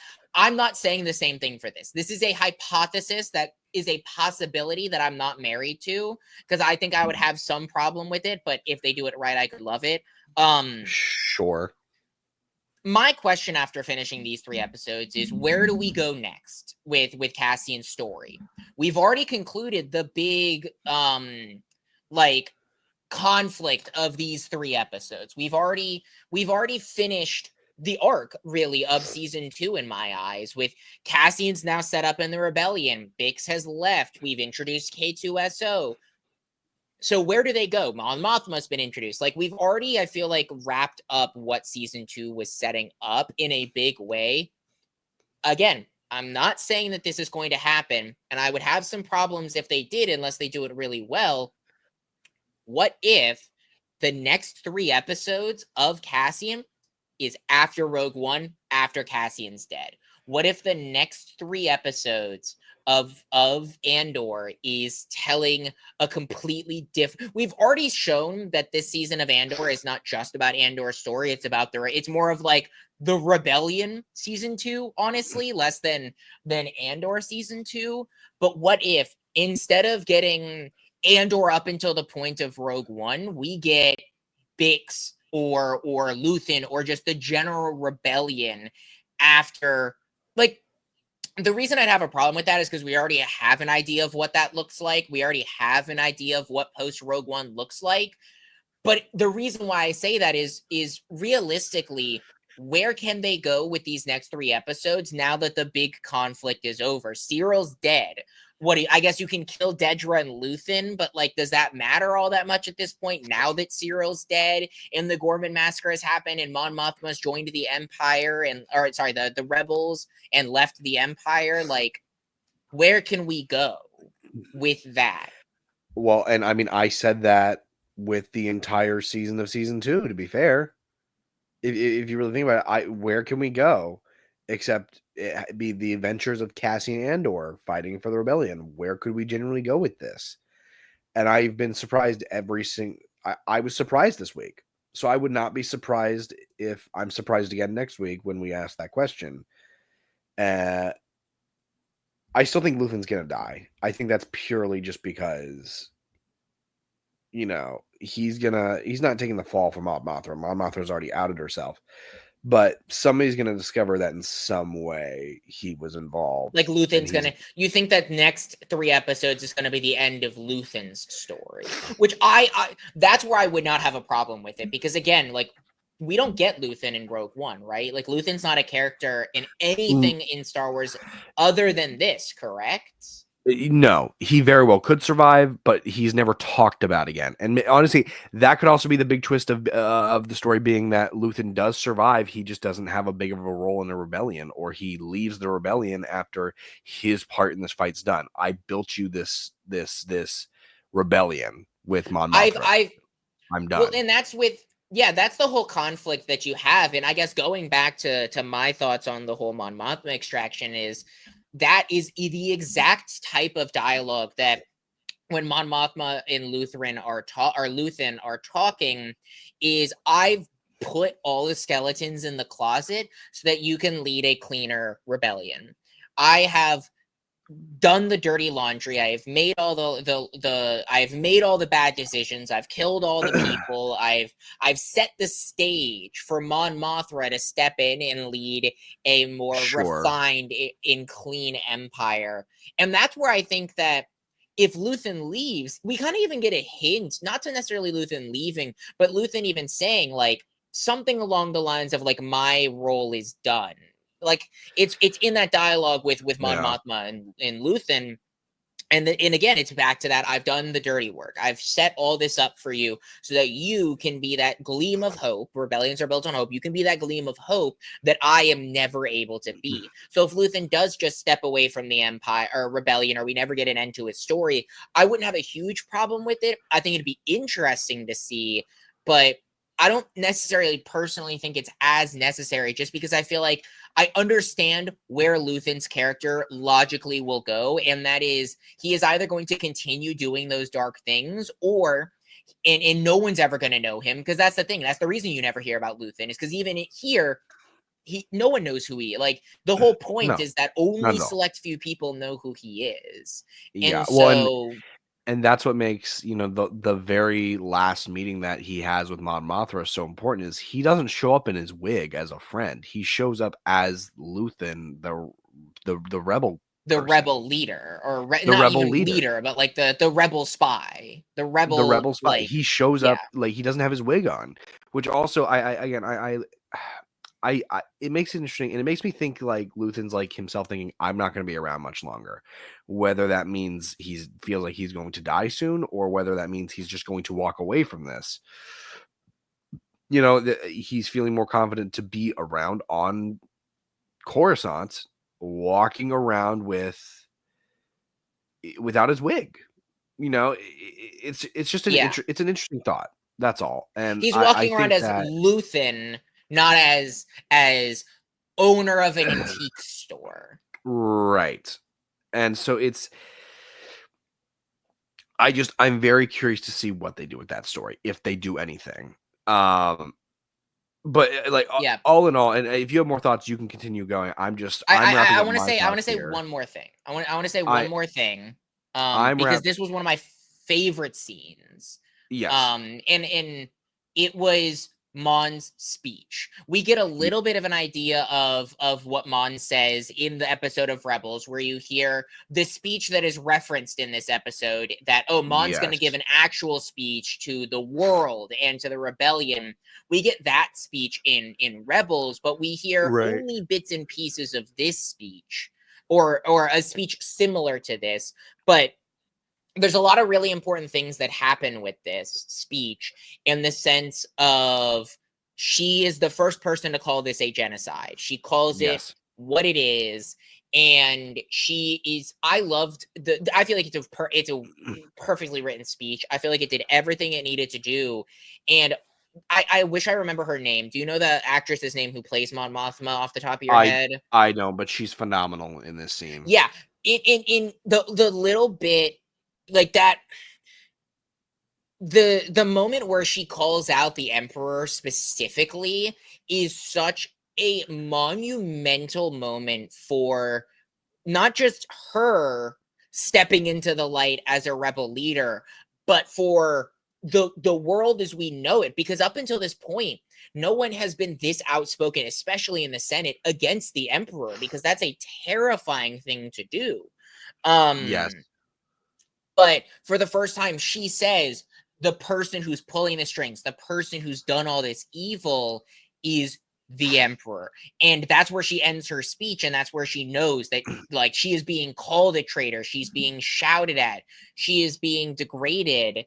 And it is such a like, holy shit moment that, like, obviously we know where her character ends up and where she goes, but in Sure. this moment with this mom that we know, like, we even see when Cassian is killing people, when he kills the spy, the ISB spy who was on the extraction team originally, or when he kills her driver, she's still very skittish. She's still very much not that grizzled leader that we know her to be. But this is the building of that. And we've talked about this before, that we're building to the Mon Mothma leader that we know. And this is that moment where she has finally stepped into the light, but also stepped into the darkness of what the Yes. rebellion needs to be. Genevieve O'Reilly is the name of the actress, Okay, and thank you. I didn't realize this. I thought this was actually a recast, just because of hair It's design. not. It's the same person all the way back from Revenge of the Sith. She's aged like fine wine then. What the hell? That's what I'm saying. It would be. I'm looking at this right now.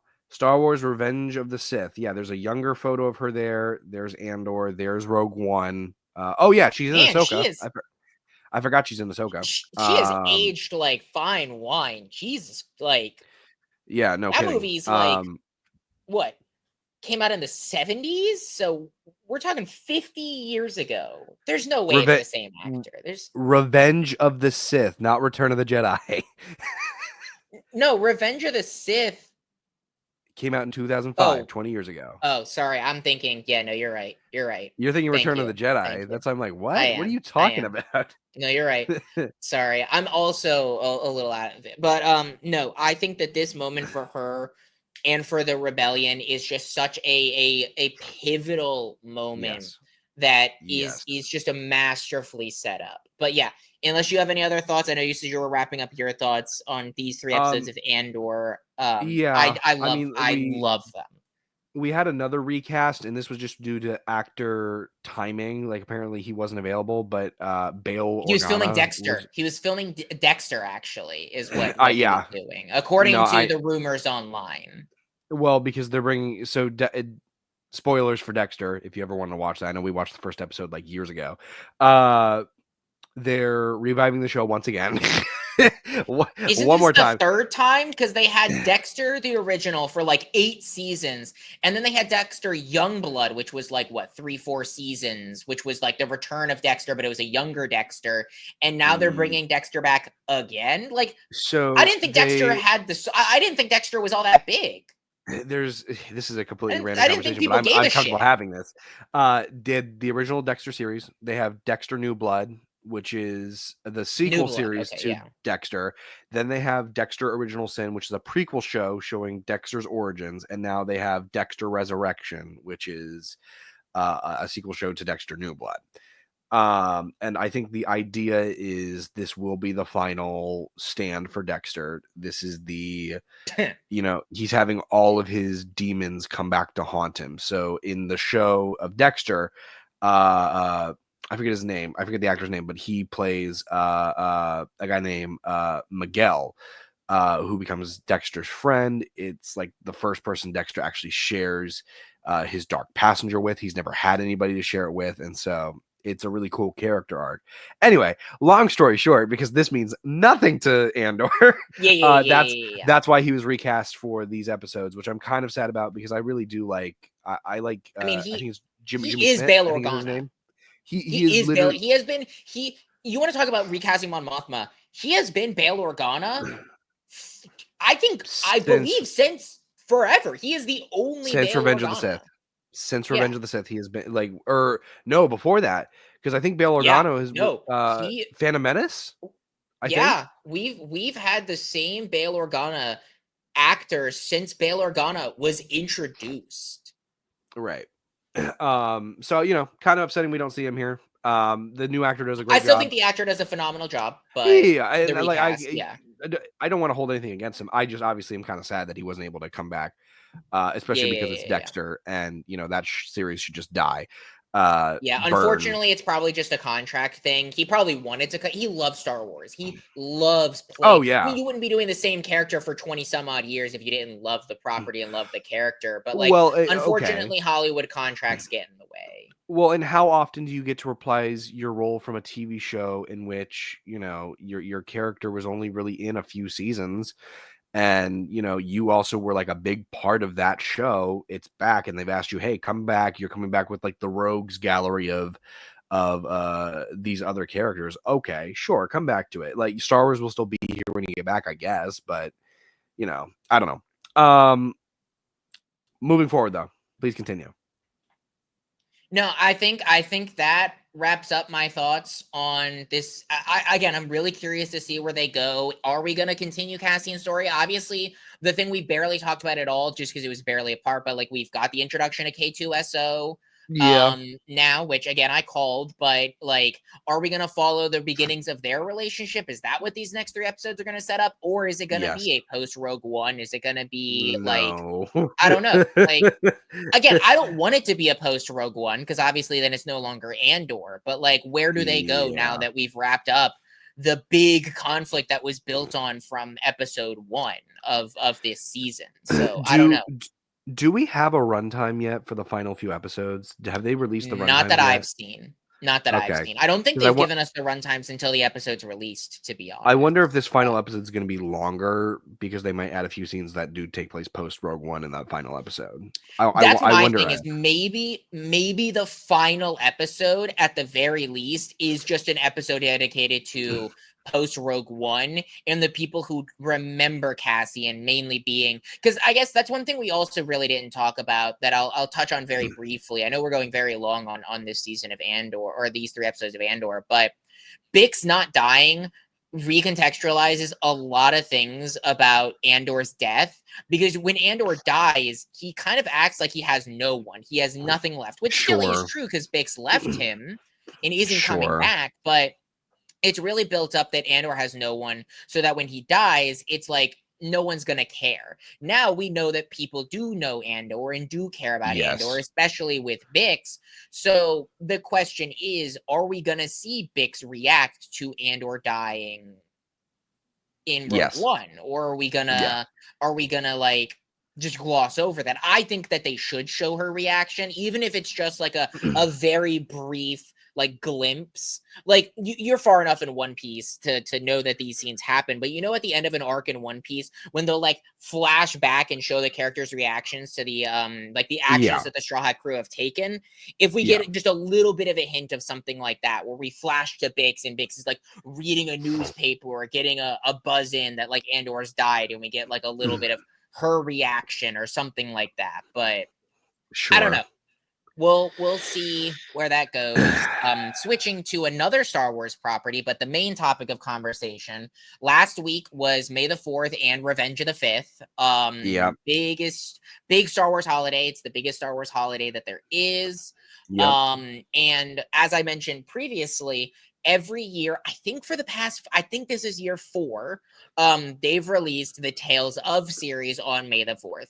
They're typically about 8 episodes, all about 15-ish minutes animated, same style as like Clone Wars, and they are very character driven but episodic style like stories. So we had Tales of the Yeah. Sith, Tales of the Jedi, and now Tales of the Underworld. And with this week, we had 2 different stories. We had 6 episodes total. 3 stories followed Asajj Ventress, who we've seen a ton in Clone Wars and Rebels. Never in live action, I Yeah. don't believe. No. But we get. I know Asajj is also a big player in the books, but I have not read most of those books. Which I And then think are you most of them are also. retconned now. Well, I do know that one that is canon that Asajj does play a role in is Dooku Jedi Lost, which is the one that I talked Yeah. about in my favorite books of all time series. Asajj Yeah. does play a role, mainly because Asajj is the pupil to Dooku. Yeah. But we get those 3 episodes, and we get 3 episodes of Cad Bane and Cad Bane's backstory, which Yeah. I I have my thoughts on both of these episode drops. I'm gonna let you say your piece first. But that's Yeah. just the setup for what the main topic is and what we're talking about. Look, I say the same thing here that I would about the other ones, Tales of the Jedi, Tales of the Empire. I would say the exact same things. They're fine. I think if you're a Star Wars fan, you're really going to enjoy these because they add a lot of character and a lot of things that will add certain spice to the flavor of your favorite characters. They're really nice. If you're just a person who likes television or you like animation, they're needless. I think that Yeah, these they're fun for May the 4th for Star Wars fans, but that's it. Like there's nothing that these stories can offer, that are interesting enough. And I'm going to use the example of Cad Bane specifically because I expected walking out of it to like Cad Bane's more. I love Cad Bane. He might be my favorite Star Wars antagonist outside of Darth Vader and whatnot. I love that character. They did such a good job with him in Clone Wars, and I wish that his story would have been a lot better because all it did was give us a backstory that I didn't necessarily care about, nor did I ask for. So it's a nice thing to have as a Cad Bane fan, but I don't care about this enough, nor do I need enough to actually, uh, you know, want this story to happen. Now, again, it's short enough that you're not exactly wasting your time, but it's just one of those things of like I can't say it any way. I don't need this. It's not needed. It's not warranted. The biggest praise I will say for this for this show, and honestly, it just gets better and better each May the 4th they release these. But my God, the animation is just superb. It is incredible. I you remember when Toy Story 4 came out and we looked at that movie, you had like the outside shots of the antique store and you see the yeah. grass and whatnot, and it looked like a real life set of grass. Like it looked like real life. Hmm. That's kind of how I felt here watching these episodes. Like this could be a real setting. The only thing that makes it fake are the characters themselves, like Cad Bane's. I don't know what race is Cad Bane technically. I meant to look this up beforehand. I'm gonna Google this while you keep talking, Why but you can stop me and tell me, but obviously some of the alien races don't exactly blend in well, he's a but like even Duros. I don't know if Duros, I'm saying that properly, but he's a Duros. Duros. Well, like specifically with the animation, this goes for all of the creatures, even the eye movements. Like if an eye moves like left or right, like you can see a lot more motion than you could back in 2005 when the Clone Wars first premiered. Like they have really upped their game, and it's Yeah. very beautiful to look at. And some of these stories are really really cool. Um, switching tracks to Asajj Ventress and her story, I still don't care about her story either, but it's a lot more interesting because okay, I'm usually lost with Asajj Ventress and her story. This is after she had already died, or is this like her origin story? Well, yeah, this picks up after we see her story end, and I believe it was Rebels. I believe it was Rebels. Maybe it was Clone Wars. I'm probably mixing up my. No, it must be for when this takes place. I believe it's at the end of Rebels or something. No, it Okay. has to be. Never. I don't. I'm going all over the place. It's Clone Wars because she was Dooku's yeah, I, basically my answer is, and I'll give my this sums up my thoughts. I did not give a shit about Asajj's story at all. I actively did not enjoy even watching it. I'm gonna be honest with you. I even thought I mentioned to Carson that like this is our main topic of conversation technically, but like I don't have a ton to say about these 6 episodes ultimately. And I just actively did not enjoy watching Asajj's story. I did not think I needed more from her character. I don't want to say she's a forgettable character because she's very much not. She very much plays an active role in Right. Clone Wars. Yeah. But I think the story that they tell here, we did not need a resurrection. We did not need to bring her back. We did not need Liko. We did not need her becoming a Grey Jet. We did not need any of this. This was not necessary. I'm not mad that they made it, but I did not enjoy my time, to be totally honest with you. I did not feel that I gained anything valuable out of her story specifically. Um I don't know. I don't really have much more to say on it. Like I agree that I feel like it looks great. My only complaint is it feels like it was definitely lower resolution than I remember. Yeah. At least the end scenes of Clone Wars and Rebels, I feel like were higher Yes. resolution. Yes. Yeah, it felt a little grainier than normal, and that's probably just because they animated these quickly. They didn't probably spend as much time as you do on a season of They're Rebels or a season of Clone Wars, but they're 15-minute shorts. They're not going to dump a ton of money into them. They're yeah, just you're a getting cool thing an for Star Wars fans hour's to worth have. of content. Yeah. Well, and going back to like, because you're a Star Wars nut. I'm a Star Wars nut too, but you're a lot more of a Star Wars nut than I am. Even you saying like you didn't enjoy them, like proves the point of if you're a Star Wars fan, you might find enjoyment in them, and that's a might, Yeah. a Well, massive maybe. I didn't enjoy Asajj's story. I actively was bored and did not care about Asajj's story. I feel like Cad Bane's story, for me, I know you said you were pretty low on this.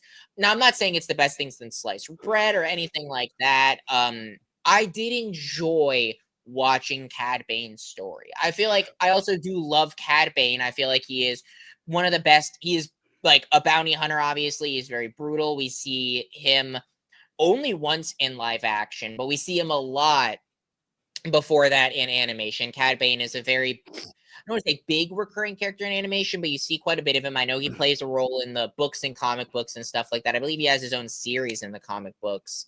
But I feel like I enjoyed getting the setup of what made Cad Bane in the sense of he was down on his it's not a unique story, don't get me wrong. You have down on his luck, kid who has been forgotten by the world and turns to crime to turn his life around. But Sure.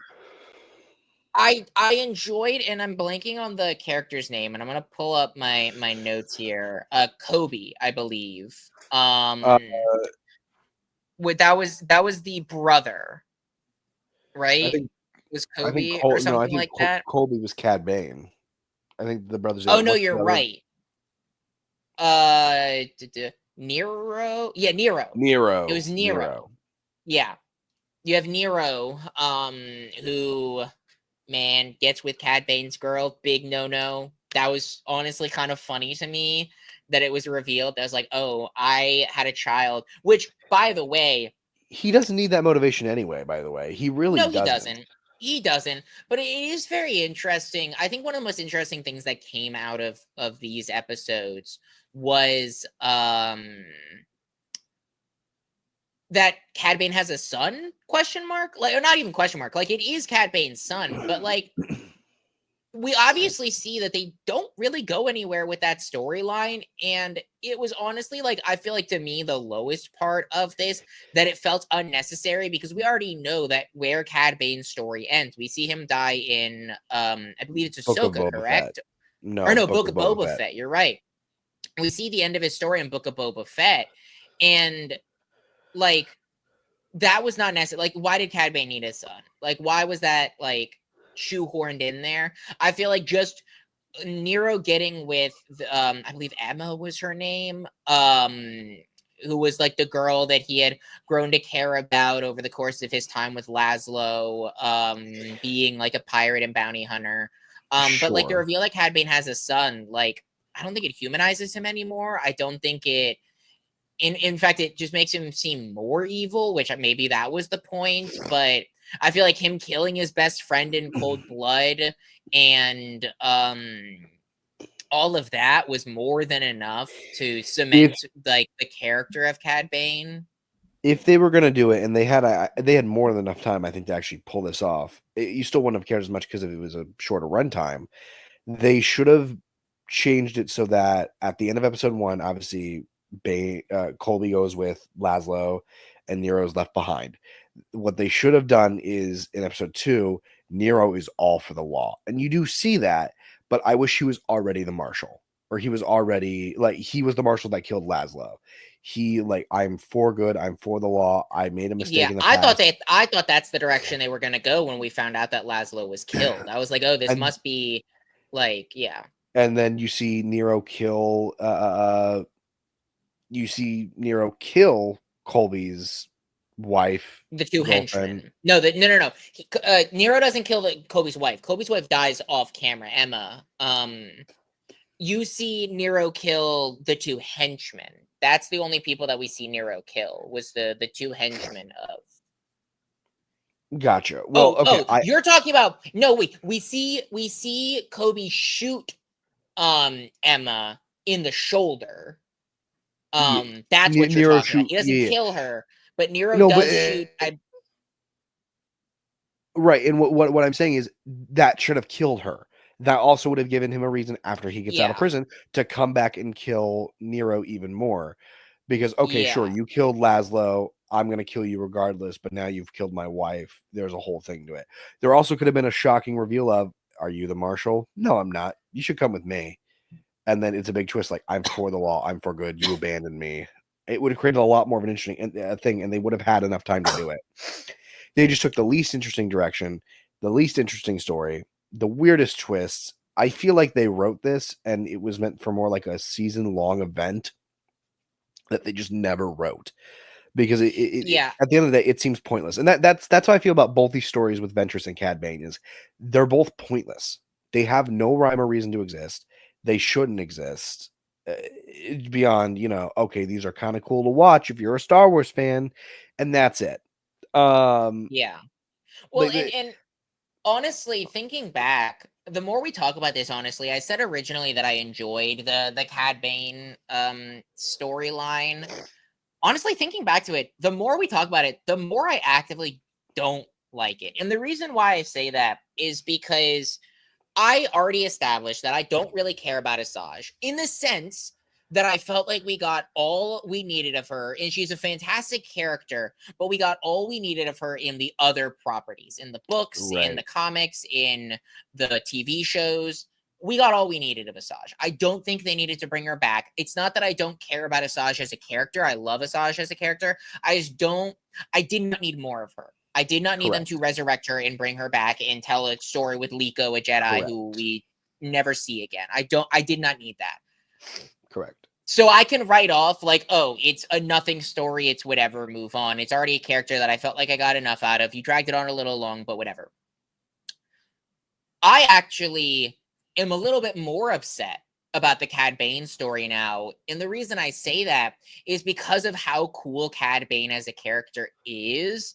He is a Yeah. character that I honestly would have loved to get a Cad Bane show out of that maybe built up over the course of 12 episodes or 8 episodes in live action or animation.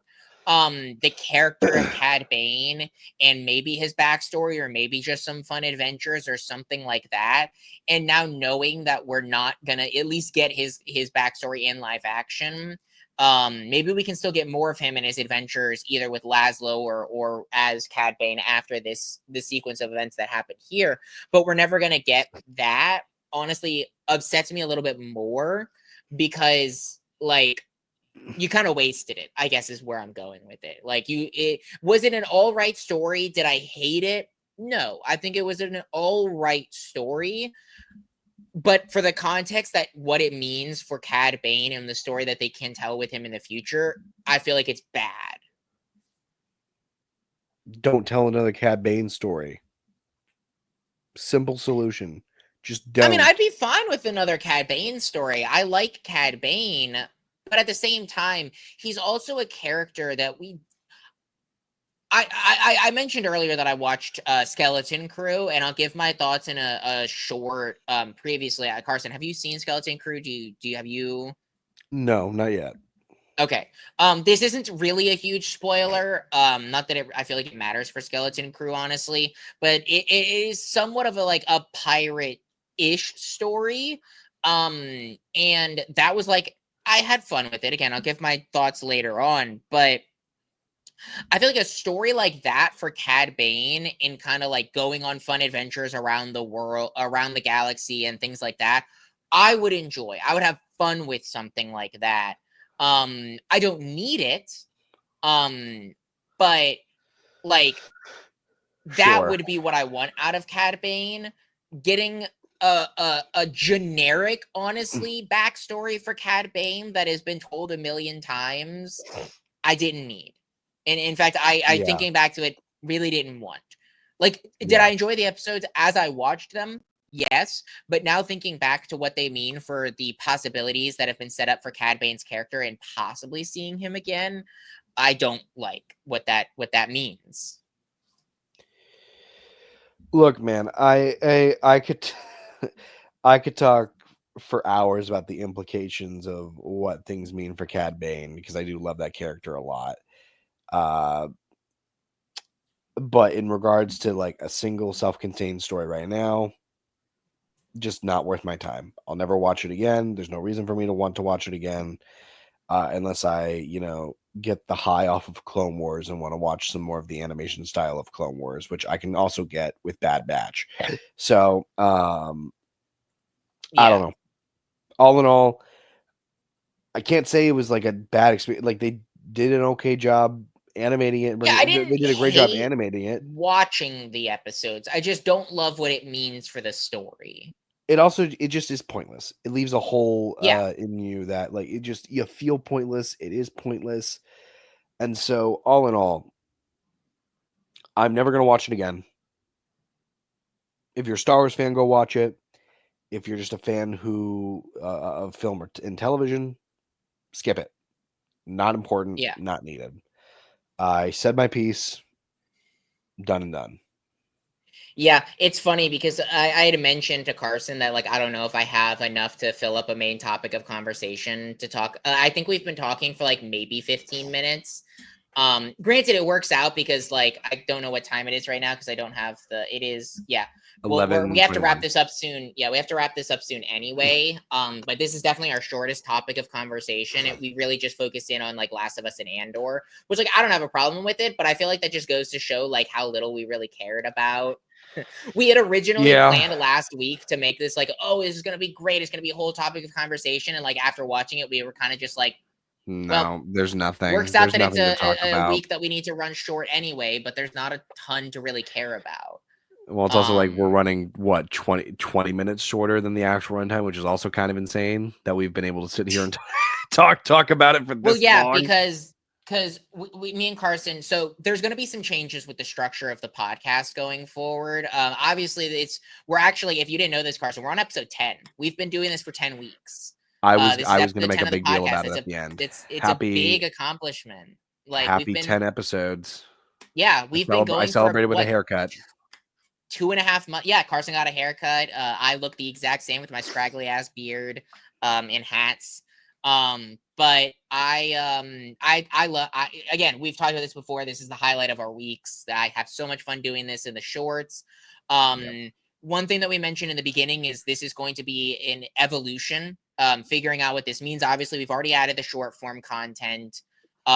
So expect some, I guess, changes, some minor. We're not going to change a lot, but there might be some minor changes. And I bring that up because we are removing the "what are you looking forward to" section moving forward of the podcast. We felt like it was kind of getting a little unnecessary in the sense of like, what we're excited for Andor, or It sorry, we're became excited for redundant. Fantastic Four for the 15th time, or Superman for the 15th time.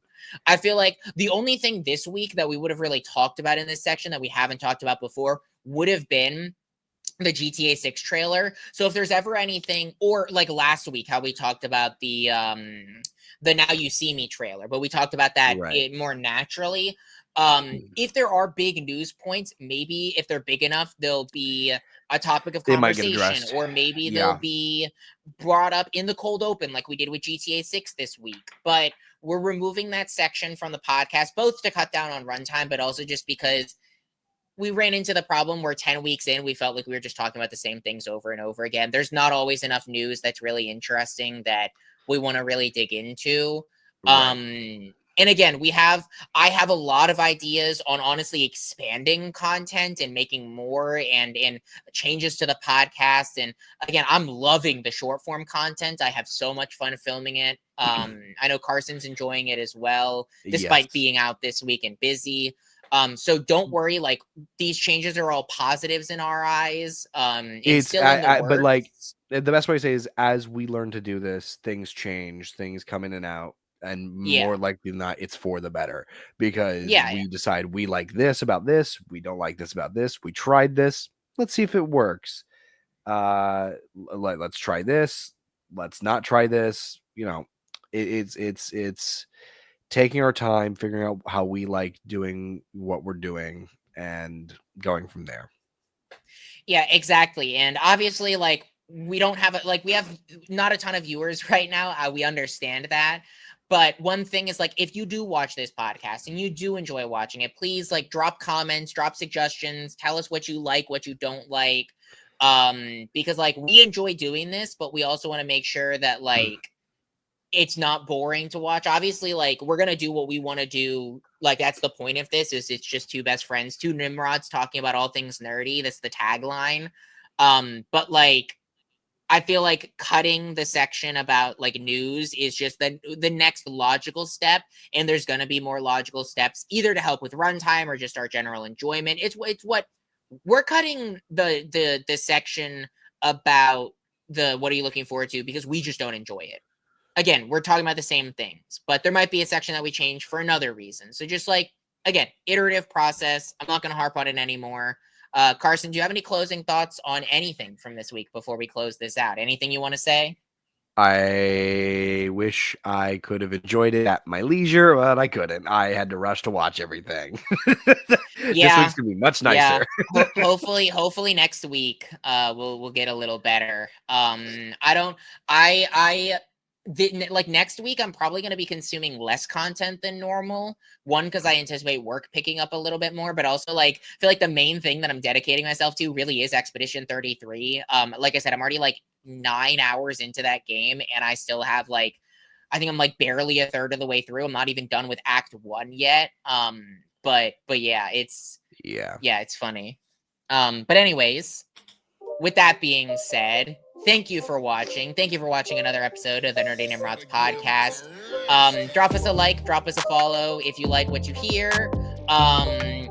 We're on all podcast platforms at Nerdy Nimrods, Spotify, YouTube, Apple Apple Music, whatever you might have. We're on all social media platforms. The most active ones are TikTok, Instagram, and YouTube, obviously, but I'll post on Twitch. Carson doesn't know this. I'll post on Twitter sometimes or Blue Sky, just here or there. But we're at Nerdy Nimrods on every single platform on social media. Give us a follow, give us a like, give us a share. And yeah, with that being said, next week topic of conversation is going to be the rewatch of the Mission Impossible movies in preparation for the week after, which is going to be our Mission Impossible Final Reckoning and Lilo and Stitch reviews. We're watching both of those movies. And so yeah, thank you for watching. Thank you for watching another episode, and stay nerdy.